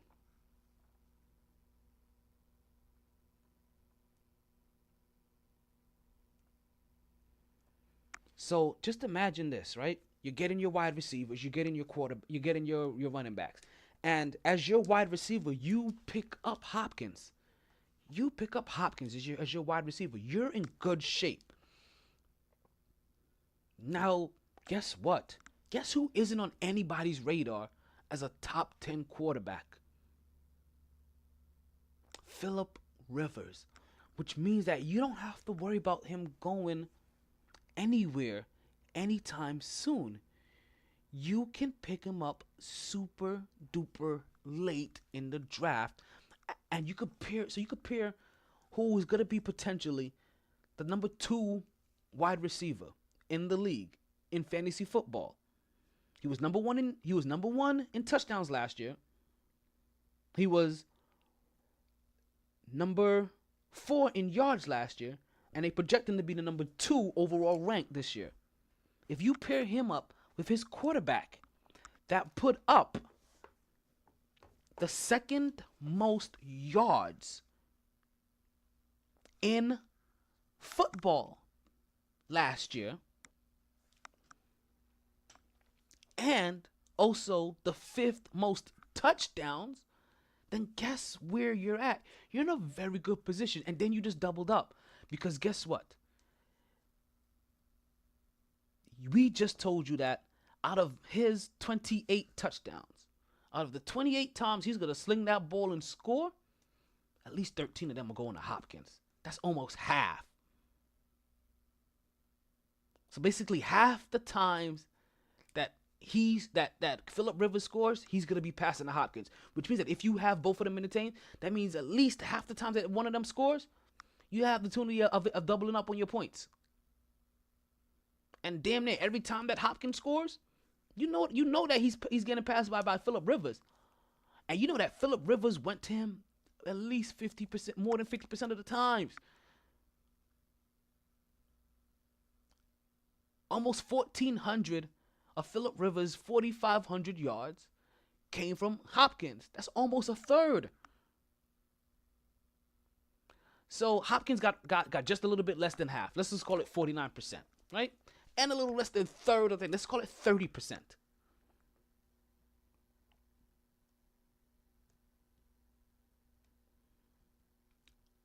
Hopkins may be one of the biggest sleepers, and I really do mean that. Like listen, Hopkins and Odell Beckham Jr. You already know everybody's gonna go after Antonio Brown. You already know that. What you want to do is make sure that if you're positioning yourself everywhere else, then you know how to position yourself properly. Hopkins and Odell Beckham Jr. will put you in such a position to win that your opponents, when they see you every single week, they'll wet the bed. Now imagine you put him up, you get those 3 guys, and because you were so overabundant in how you wanted to draft, you also matched them up with a guy like Marvin Jones from the Detroit Lions. That was the number 9 wide receiver overall. Put up 1,100 yards, but 9 touchdowns. That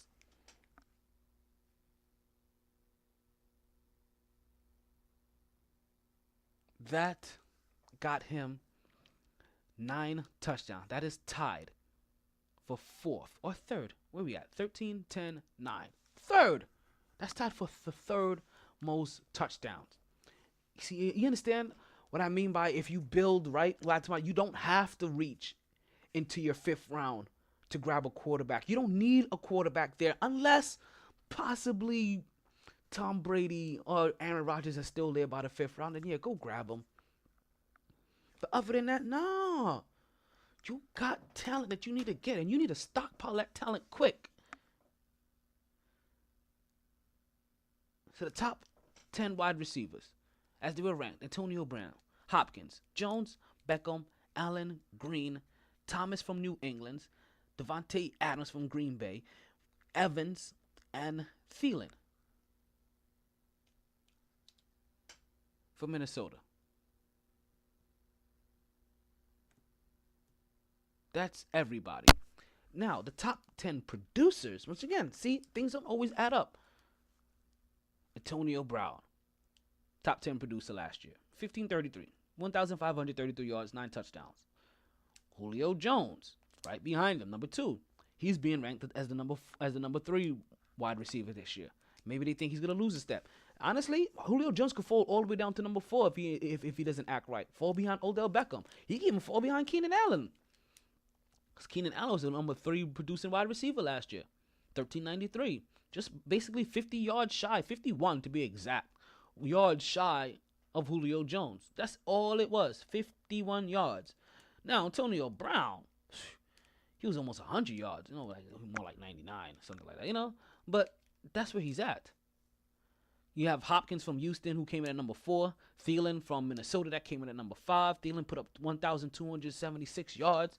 You understand? We had Thomas from New Orleans, who isn't being ranked anywhere here. But Thomas, let's be honest, Thomas put up 1,245 yards, right? Touchdowns didn't quite match.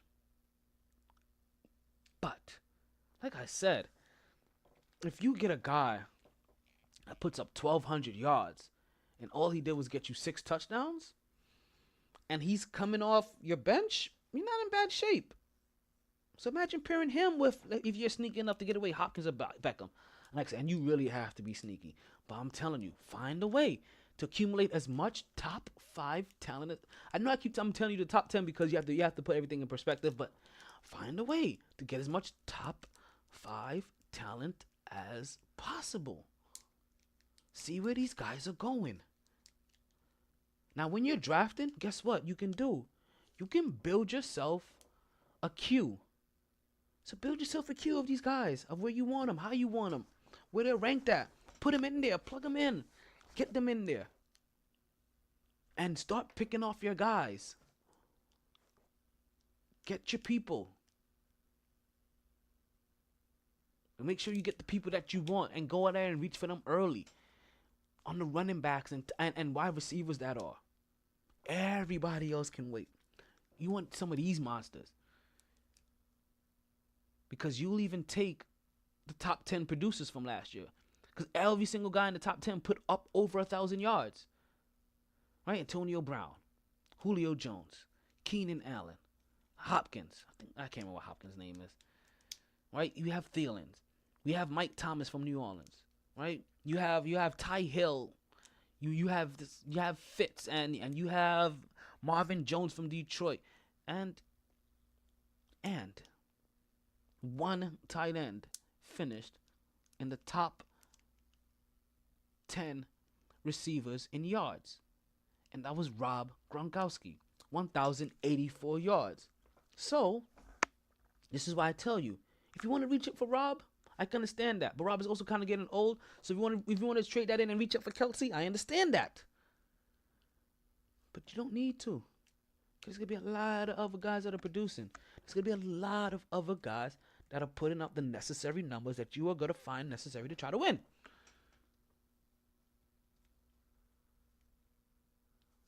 Now, let's take this to a next level, right? And try to figure out what these guys are. Because I told you, things don't stay consistent. The top 10 fantasy football ranked wide receivers weren't all the top 10 producers in yards last year. And they all definitely aren't the top 10 producers in touchdowns from last year. I already told you, number 1 in touchdowns last year was Hopkins. So Hopkins was had put up the 4th most yards and the first amount of the most touchdowns last year. So he was number 4th in yards produced and number 1 in touchdowns. Adams from Green Bay, right? Not in the top 10 in producers in yards, but we do find him ranked at number 7 in fantasy football wide receivers, but he was the number 2. He was the second most touchdown catching wide receiver in the league with 10 last year.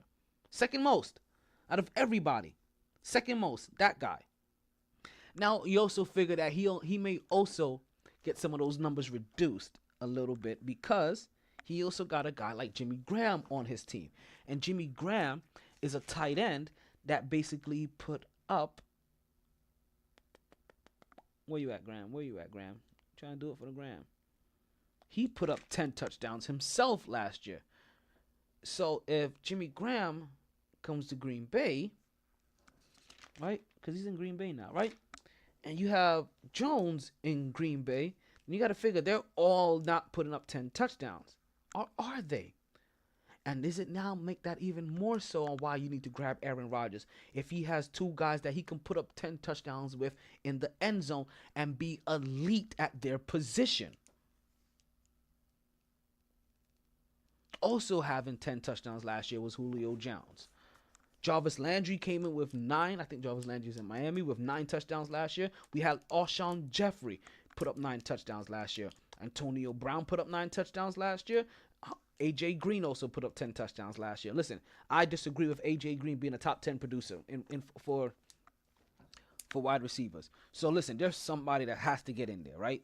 Then you got to figure there's somebody that has to get in there because, and I'm probably going to say it's Hill. Hill may be a sneaker.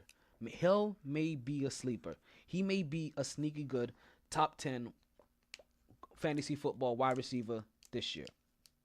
Because he was basically one last year, right? 1,100 yards, 1,183 yards. Ranked number 7 amongst yards produced, but only had 7 touchdowns.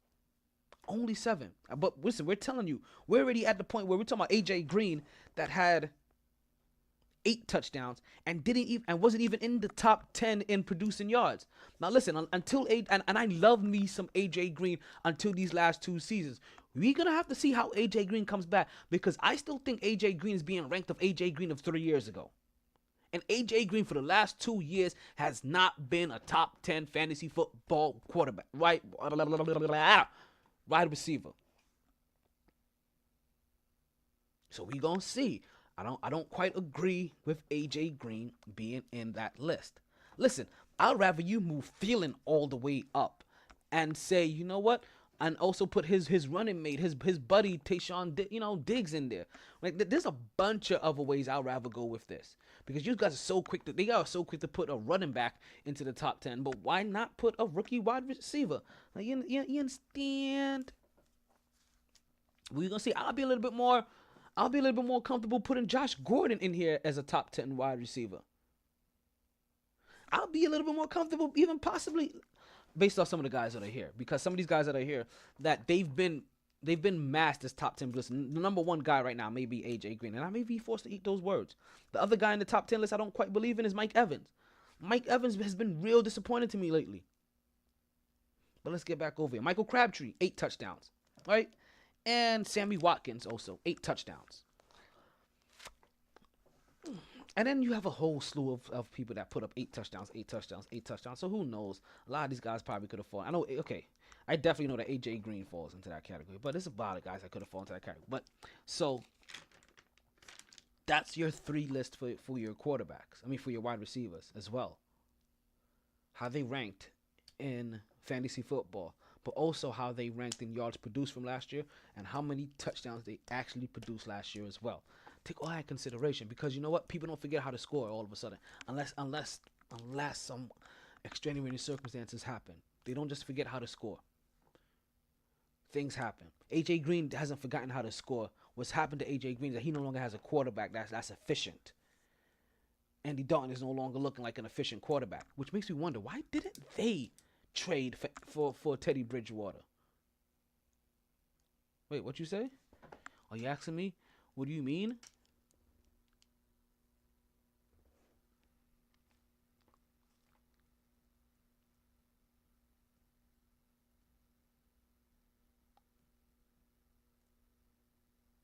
I'm letting that soak in. I know if you guys haven't heard it yet, then you're probably looking it up.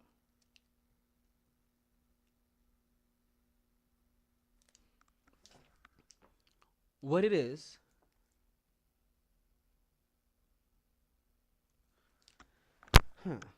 I just realized there's going to be another change to the website lately. Just listen, don't worry, guys.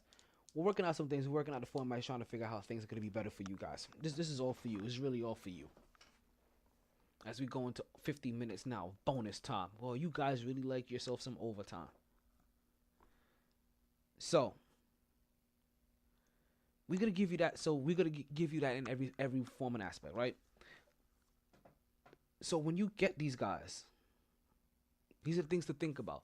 How did they produce last year? You're not going to forget how to score touchdowns. But let's get back to the point that I glossed over. Why didn't Cincinnati trade for Teddy Bridgewater? Are they still putting that much faith into the Red Rocket? I'm telling you, I don't know if Andy Dalton's that guy anymore. And I guess until until they see that Andy Dalton fails, there's no reason to get a guy like Teddy Bridgewater. But the Saints thought otherwise. Trust me, I got something to say about that. I really got something to say about that. We're gonna talk.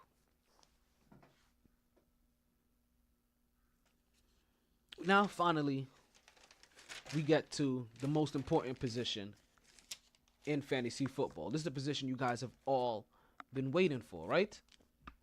So, let's get you the numbers that you are looking for.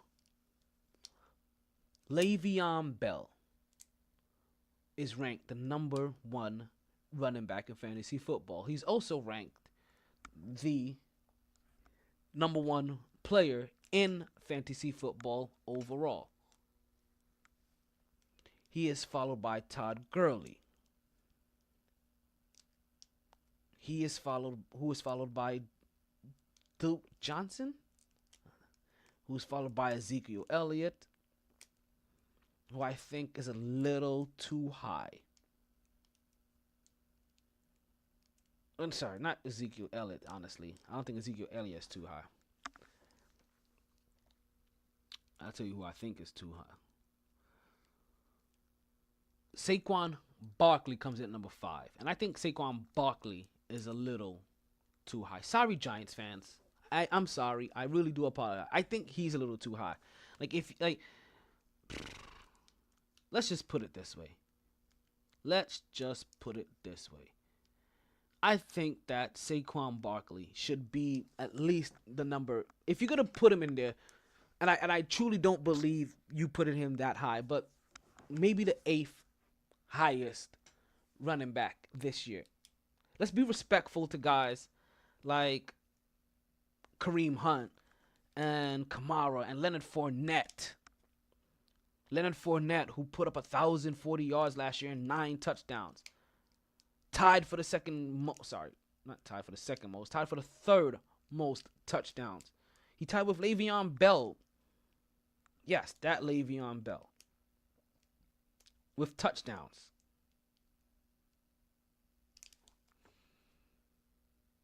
So, I kind of have a hard time putting him ahead guys like that. But Kareem Hunt, we know what he's going to do. He's going to pass, he's going to catch. Can I also tell you that Kareem Hunt also put up the most yards for a running back last year with 1,327? So you see something. So you now you're starting to catch me here. Now you're starting to wonder. See, like, hey, wait a minute. But Kareem Hunt isn't the number 1 ranked running back. He's not. But put up more yards than Le'Veon Bell. Had only 1 less touchdown than Le'Veon Bell, the number 1 ranked player overall. And listen, he will start catching more balls out of the backfield. I guarantee you that.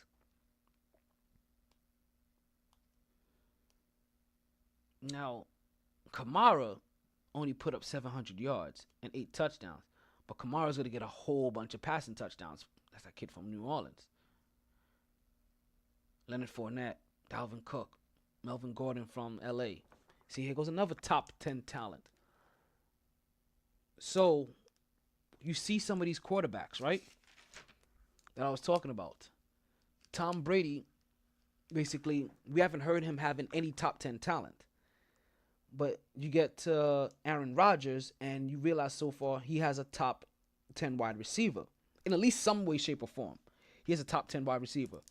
right? Whether we're talking about ranked in fantasy football or based off how many touchdowns he put up.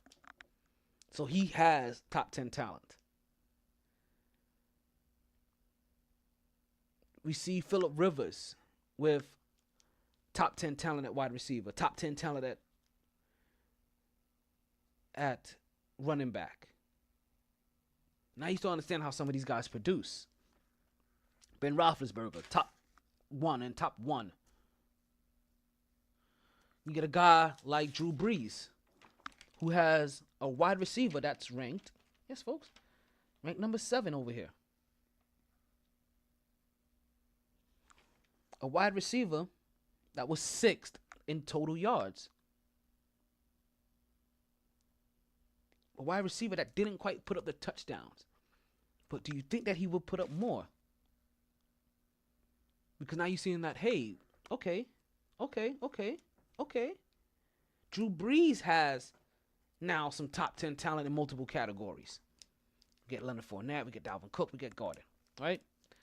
Now, when it comes to rushing yards, Kareem Hunt led all of them. Kareem Hunt led all of them with 1,327, followed by Todd Gurley, 1,305. But Todd Gurley had the most touchdowns of all of the running backs last year with 13.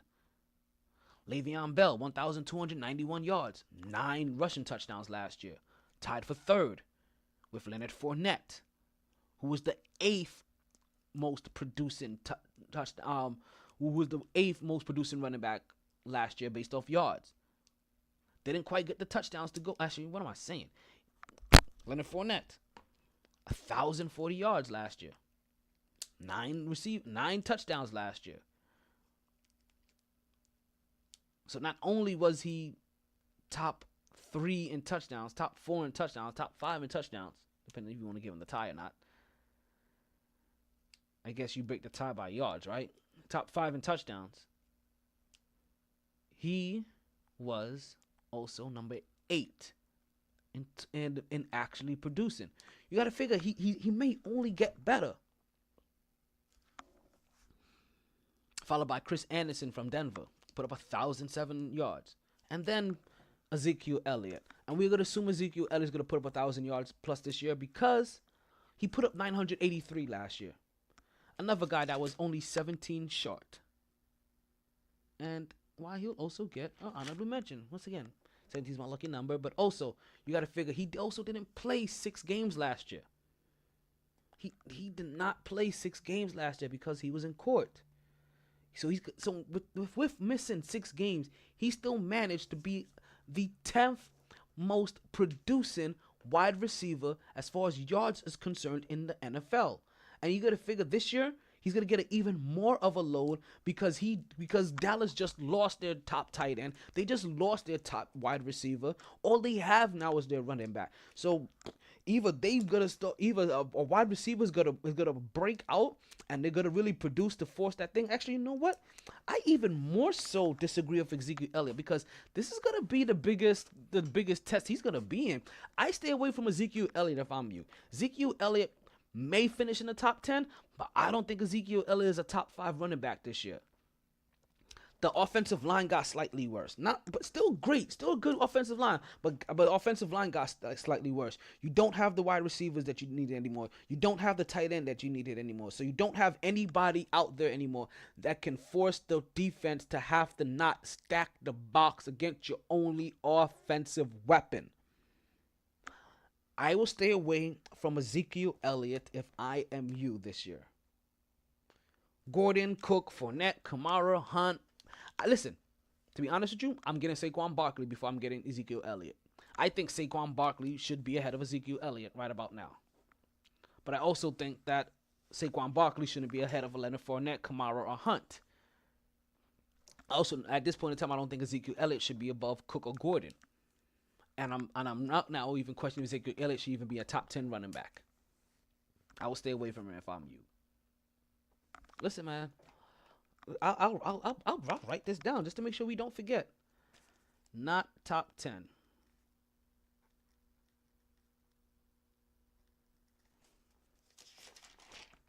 I said that about somebody else too, didn't I? As far as wide receivers go. AJ Green. I don't think not top 10. I see if I'm wrong at the end of the year. Let's see if I am wrong at the end of the year.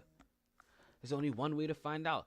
But those are two guys that I am staying away from. I am hiding from them as if they had the plague, because you do not want to be stuck with them and they don't put up what they are projected to put up.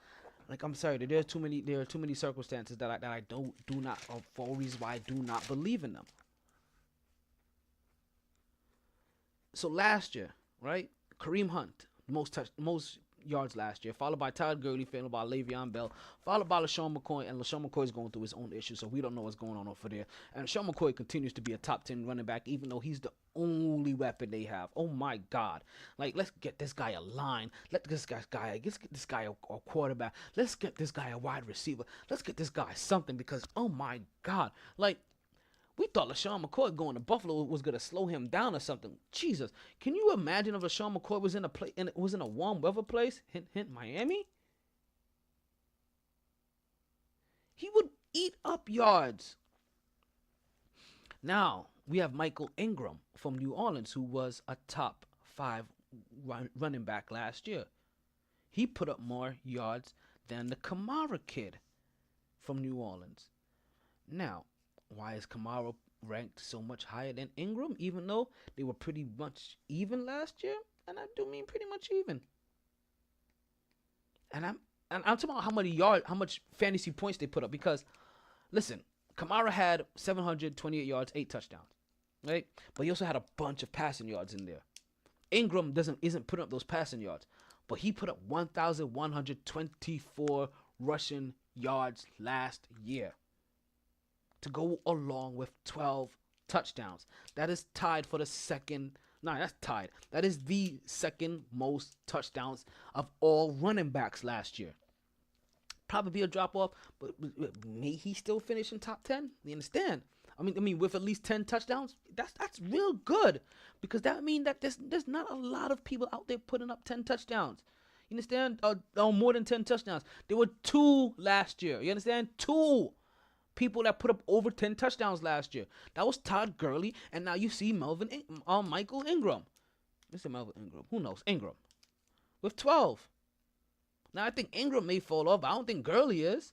And some of these people that are on the cusp, like Leonard Fournette, that had 9, and a bunch of these other guys that had 8, I think a couple of them may break through. Like Gurley may break through. Hunt may break through. Kwame may break through. We may see about 5 quarterbacks or 5 running backs this year with over 10 touchdowns.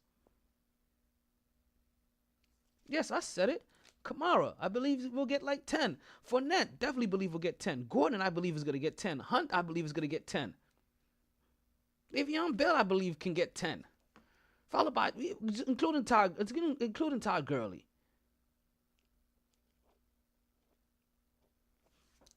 Chris Anderson from Denver. Don't know what's going on with him. And then, like I said, we have Ezekiel Elliott. That finished that out. And those are your main positions. These are all your main positions, right? Now, as I told you, everybody else you could get one of each of these positions, right? And quarterback could have been down here. I could have put the quarterback down here, but the quarterback puts in a little bit more work than what some of these guys do. Because you know what? Your defense is kind of set up to lose, right? Your defense is kind of set up to lose. So if you go up and you want to grab and reach for a defense maybe in the 12th round, I can understand, because what you're trying to reach for are the Jaguars defense, who's ranked the highest number defense. Now, do I have any of the comparable numbers from No. This is usually pretty cut and dry. This you don't have to overthink. This you don't have to worry about who put up numbers last year that isn't ranked here this year. No, don't worry about any of that. Take this for what it's worth. Number 1, when it comes to fantasy football defenses, right? You have the Jags, right? Followed by the Eagles, followed by the Rams. Right? Those are your 3 right there. Jags, Eagles, Rams, followed by the Vikings, followed by the Texans. And listen, the Texans are a sneaky good team, because depending if the Texans are able to keep the golden child healthy to go along with the guy they picked up with the number 2 pick a couple years ago, then you're talking about a lot of great work. And with the fact that they have Deshaun Watson and they have Hopkins. You understand? They have guys and people that can produce number. Only thing they really need is a running back. You understand? Like that's a team to look out for. Let's see who their running back. Let's see if they're able to produce a running back. Listen, that their running back. So let you know as you're accumulating talent, their running back may be a decent running back to want to grab. Their running back may be a decent running back that you may want to grab and see if they can produce numbers late, because they are completely overlooked. You can't keep having that much talent at wide receiver and at running and at quarterback without keep trying to get that kind of position at wide receiver. I mean, at running back as well. So start looking for some of these other guys, because listen, you're starting to see like there's a lot of people that can produce. So like I did with all the other ones, like let's not forget about them. So if you can't get Antonio Brown, Hopkins, Jones, Beckham, Allen, Green, Thomas, Adams, Evans, or Thielen, the top 10 ranked wide receivers in the league, right, in fantasy football. If you get Hill, you're good. If you get Fitz, you're good. You get Marvin Jones, you're good. You understand? If you get some of those guys, you're good. If Jarvis Landry's going to keep doing what he's doing, if you get Landry, you're good. If you get Alshon Jeffrey, you're good. If they're going to keep producing 8 to 9 touchdowns a year, you're good on those. Michael Crabtree, you're good. He'll do decent work.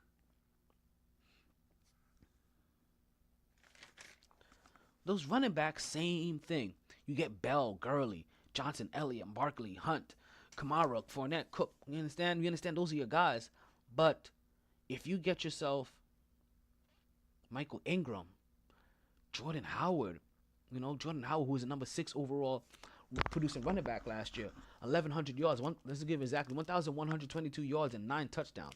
And he is a guy that has now produced for his first 2 years in the season and has produced well. You understand? Like, he's gonna be right behind a lot of these guys. And you understand, some of these guys, and let me let you know, guys like Gordon, gets a little overinflated for his numbers because he catches. Kamara, numbers get overinflated or gets ranked a little bit higher because he catches. You understand? Like, because Gordon was the number 7 overall producing running back last year with 1,105 yards. Right? But he comes in at the top 10. Leonard Fournette put up 1,040 yards. You understand? 9 touchdowns. But what he was able to catch as well. Chris Anderson, you could find these guys. You can find gems. But you want to get yourself some top 10 talent. Definitely some top 5. And like I said, defense here too, top 5. Jags, Eagles, Rams, Vikings, Texans. I keep on stressing you, like, I keep giving you the top 10, but at least top 5 in each one is really good way to try to strive to get your bread and butter. And what you want to look for is who is in the top 5 that doesn't belong in the top 5, or who around in this top 10 that I think can produce like top 5, because you're gonna have it.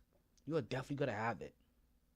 Rounding out the bottom of the top 10 for defense, the Ravens coming again. The Chargers, they're coming again. The LA Chargers, Denver Broncos coming again. It's funny, I was almost calling the LA Chargers. I paused because I'm like, wait a minute, they're not LA Chargers, but they are the LA Chargers now. And I'm starting to be able to call them the LA Chargers more and more every day. I still haven't figured out what the other team is. Rams. LA Rams. Denver Broncos still out there. Defense.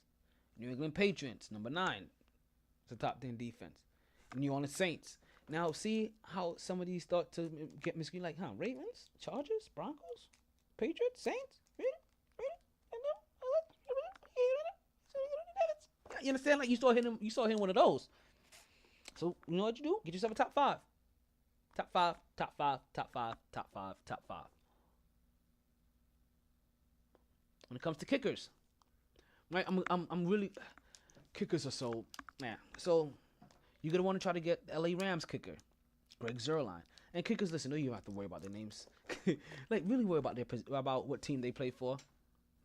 Some of this is them being good, and good portion of this is them being on a team that just kicks that ball a lot. So look at this: the only team that scores a lot of touchdowns. L.A. Rams, Greg Zuerlein, number 1. You tell me what you think about that. Because we talked about L.A. Rams and what they have: good defense. So they always get in a short field, right? Number 1 in defense. Sorry, that's the Jaguars. But number 3 in defense. They have a great running game. They have a good wide receiver. I mean, not a good wide receiver, but a good quarterback that's ranked high. So, good running game, smart quarterback, and all you gotta do now is figure out who you get that ball to. And if I'm not mistaken, aren't they the team that just signed Sammy Watkins? So there you go. Sammy Watkins, who already had put up 8 touchdowns last year and was in the top 10 in total touchdowns, now goes to a team that's going to want to feature him a little bit more.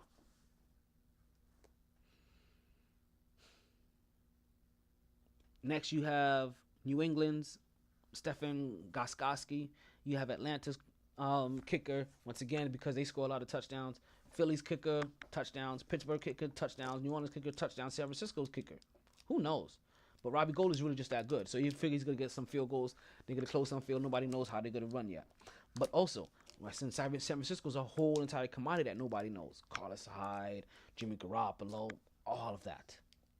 So right now, their kicker gets the nod.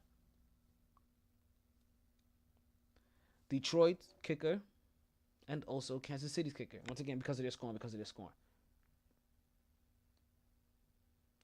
I'm starting to see how the patterns of things have changed, actually. Where a lot of these kickers now getting their points because of how much their team score, and not so much so on how much their team has an inability to score in red zone situations where they, like I said, kickers used to get a little bit more scoring. You used to be able to still see it a little bit more on good kickers on teams that can't really score, but they just constantly got into the other half of this field or in scoring position. This is filled with a bunch of people that can score. Rams. Let's call them defense in short field. But Leonard Fournette, they'll put up 13 touchdowns, so let's not sleep on that, right? Sorry, that was Todd Gurley. Confusing them. Leonard Fournette put up 9.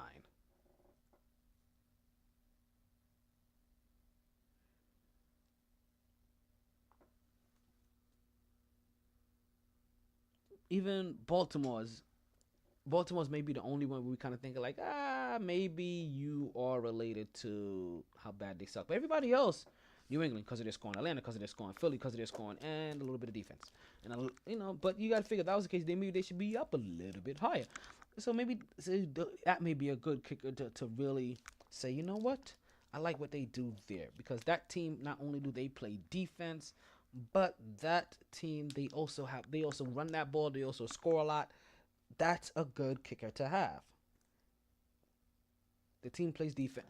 You want to get a kicker, honestly, from a team that plays defense and from a team that scores a lot. And there's not that many teams that have that dynamic. It's your job to kind of find that.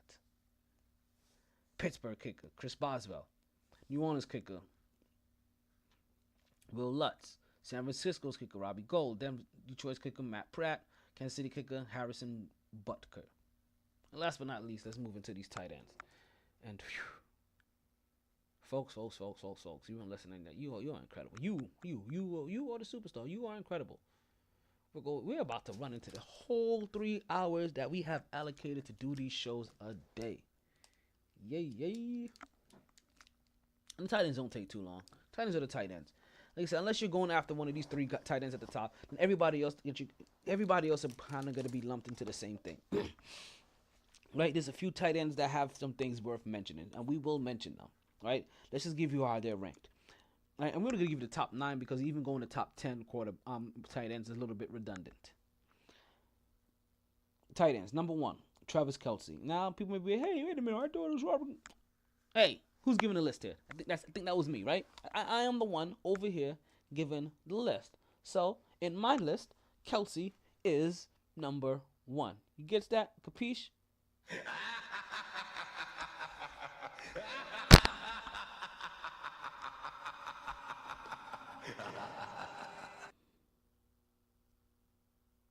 So Travis Kelce gets the nod for the number 1 tight end. Because I'm assuming that Gronkowski or somebody's going to fall off between Rob Gronkowski or Tom Brady. They eventually have to, don't they? So somebody can wish for it. And this is me doing my wishing. I figure that Ertz from Philly is gonna move up a little bit more, get a little bit more touches, get a bit more familiar with what's going on in the system. There's gonna be a little bit more consistency with the tight end. We're gonna see where he falls. He's a guy that had 824 yards and 8 touchdowns as well. Kelsey had 1,038 yards. Now remember I told you there was only one person that came in and broke the top 10 of wide receivers. And that was one tight end. That was Gronkowski, put up 1,084 yards. Well, listen here, right? Kelsey was less than 50 yards away. I have faith in him. I have faith in him, and he also had the same amount of touchdowns. So we're talking about same amount of touchdowns, about 50-yard difference, and that's about it. Yeah, I think Kelsey is gonna be the number 1 number 1 tight end this year. All you gotta do is figure out where he's being drafted at, where you can grab him, and go out and get him.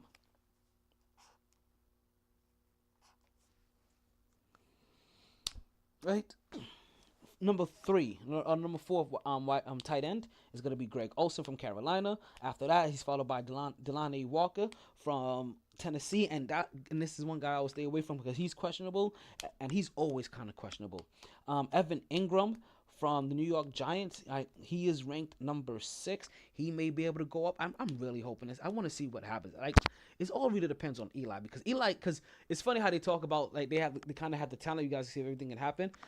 Well, listen, we all know Sterling Shepard could catch balls. We all know that Ingram can catch balls. We all know that Odell Beckham can catch balls. We all know that Saquon Barkley can catch balls. We all know he can run the ball. We just need an accurate quarterback. And unfortunately, the Giants have a quarterback that has been the most inaccurate quarterback in a couple of seasons. He has had the most interceptions for a couple of seasons in his reign as the Giants. So listen, you can give him it's kind of touchy which kind of Eli you're gonna get. We can see that Eli Manning is nowhere here ranked as a top 10 talent when we figure that he has a top 5 wide receiver. He has a top 5 running back. He has a top 6 tight end. What else does he have? I think you can't get more stacked than that. And yet we don't have Eli Manning anywhere close to being a top 10 quarterback. There's a reason for that. Your reason is because Eli Manning is the mediocre Manning brother. He's mediocre Manning. He'll win if he gets into listen, they get to the Super Bowl. Oh, I'll bet you off. But he has to get to that Super Bowl, and he could be highly consistent on his way there. Following Evan Ingram, right, is going to be Jimmy Graham, who's going to be in Green Bay. A guy that put up 10 touchdowns last year. He put up more touchdowns than any tight end in the league. He had 10. Closest was 8. 8 by a bunch of people. Kyle Rudolph had 8 from Minnesota. Kelsey from Kansas City had 8. Zach Ertz from Philadelphia had 8. Rob Gronkowski from the Cheater Chowder had also had 8. So let's see because you have to figure Jimmy Graham, I told you, he's not putting up those yards anymore. What he's basically doing is boxing people out, going in there, grabbing touchdowns. The breakaway speed isn't quite there. He isn't quite doing the same things that he used to. And followed by Kyle Rudolph at number 8 with 8 touchdowns. The only memorable thing that he has done last year, which still is good. Which lets you know that how they have things ranked, where they think like Evan Ingram's going to be better than him with 6 touchdowns and nowhere close as many yards. And then follow that is going to be Troy Burton, the tight end from Chicago. That wraps up your top 9 producers. And honestly, like I said, there wasn't a lot of things to highlight here. Evan Ingram put up 6 touchdowns. If you talk about Kyle Rudolph, Zach Ertz, Kelsey, and Gronk all having 8 touchdowns, and Jimmy Graham with 10. Olsen, we're gonna have to see what Olsen gets a year older, a year slower. We can see what really happens with him and Cam. Delanie Walker. Like I said, this guy scares me so much. I feel like he's always kind of injured. And he's also in Tennessee with Mariota, who's kind of injury prone still for me now. So we're going to have to see how those guys get into any kind of thing. Now, I was going to take this time out, right? Because we still got time. We still have time in the show. Because we are completely done. Let's let you guys know. We are completely done with what is considered the fantasy football portion of the day. Yes, we are done with the MyT fantasy football tips. Not winning tips, just tips. Just the tip? Just the tip. Just the tip. Let's just say what I want involves much more than just the tips. Just the tips. What I want is much more than just the tips. Yeah. You get more than just that. Right? That portion is done. Where I want to take you guys to is a place that I haven't gone in a while. And I wasn't sure, to be honest with you, if I was going to go here today. You know, but I just couldn't technically, I can't control myself today. We're already well over 2 hours. We might as well just ride the show into the end until you can't hear any more noise, until it's completely dead. It'll get you 3 hours of great content. But I really had no clue we were gonna go here today. But it's always good. It's always good. Because I needed to get this off my chest, and I can't go anywhere without it. And you know, it's a good thing that we went over today, because me getting this off my chest today is the best thing. It's the best thing possible. Because I mean, I'll be feeling this next week. So, let's bring it in here. A portion that you guys all know. We are getting some Jets talk.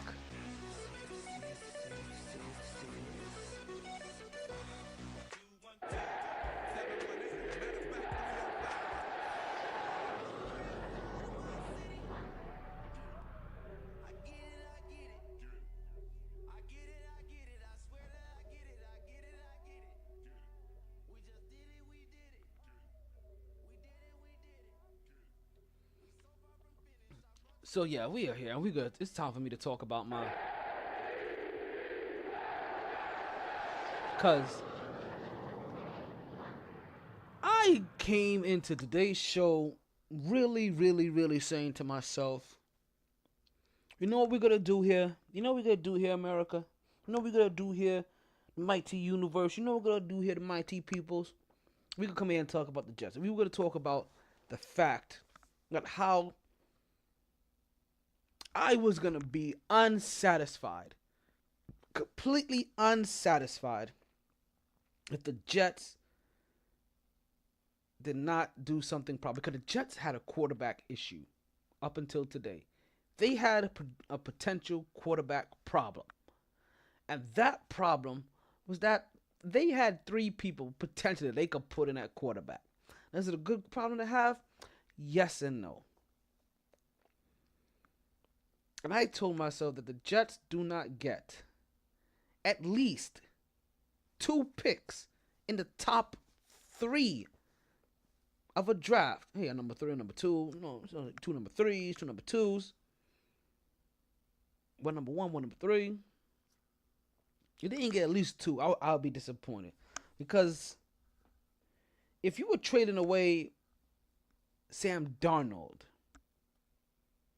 because you knew that Sam Darnold was going to be the ish, I'm pretty sure you're getting a couple number 1s, maybe? A number 2? 2 number 2s? But no. Just don't do that. The Jets did what the Jets always do, and they jetted all over themselves. And instead of waiting patiently, and maybe they had a number in their mind, right? Maybe they just thought that, hey, if any, like, we want to try to at least get a 3rd round pick for this guy, and if somebody offers us a 3rd round pick, then we'll take it, even if it means also us giving up a 6th round pick, which I still don't fucking get. But you know, we're on the bonus portion of a section. I pardon my French. But the Jets don't wait, right, until the season starts. They don't wait till somebody goes down. They don't wait until there's a team that has a need. They go ahead and they trade Teddy Bridgewater to the New Orleans Saints. Yeah, that New Orleans Saints. And a 6th-round pick for their 3rd-round pick.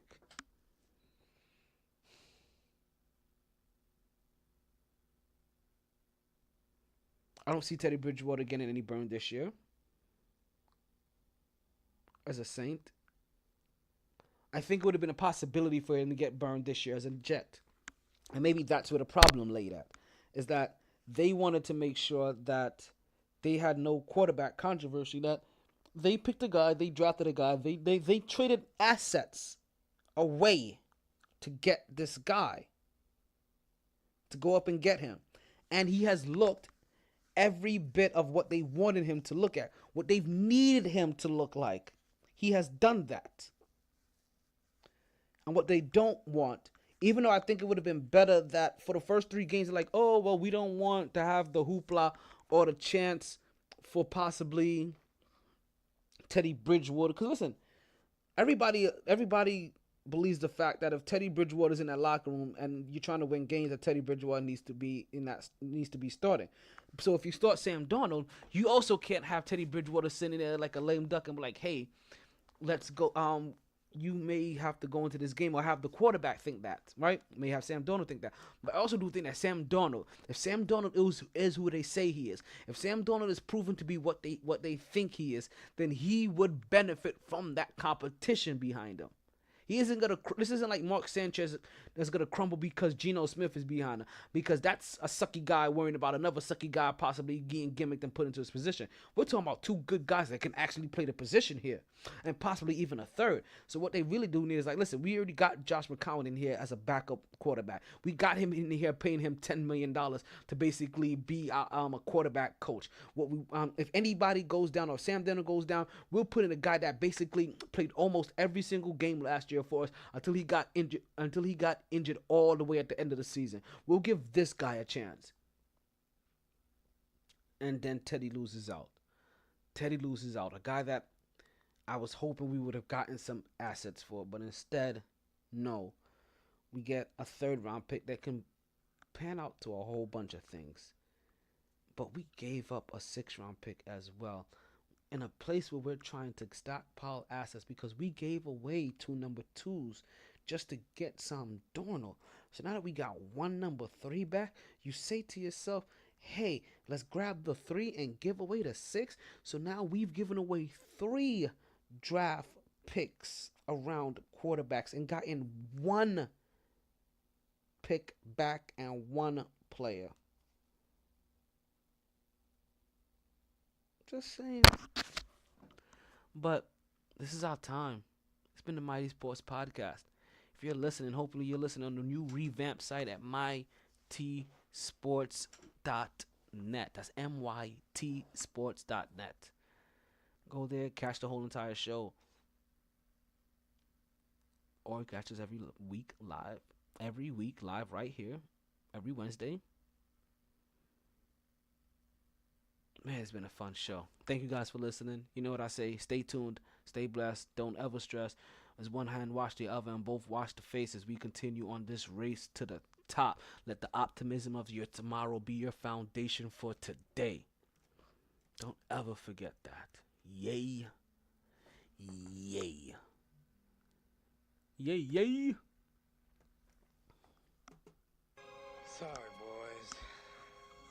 All the stitches in the world can't sew me together again. Lay down.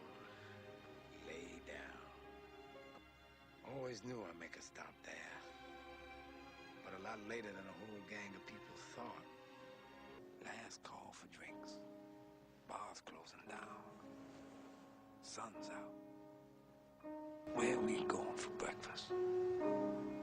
Don't wanna go far. Rough night.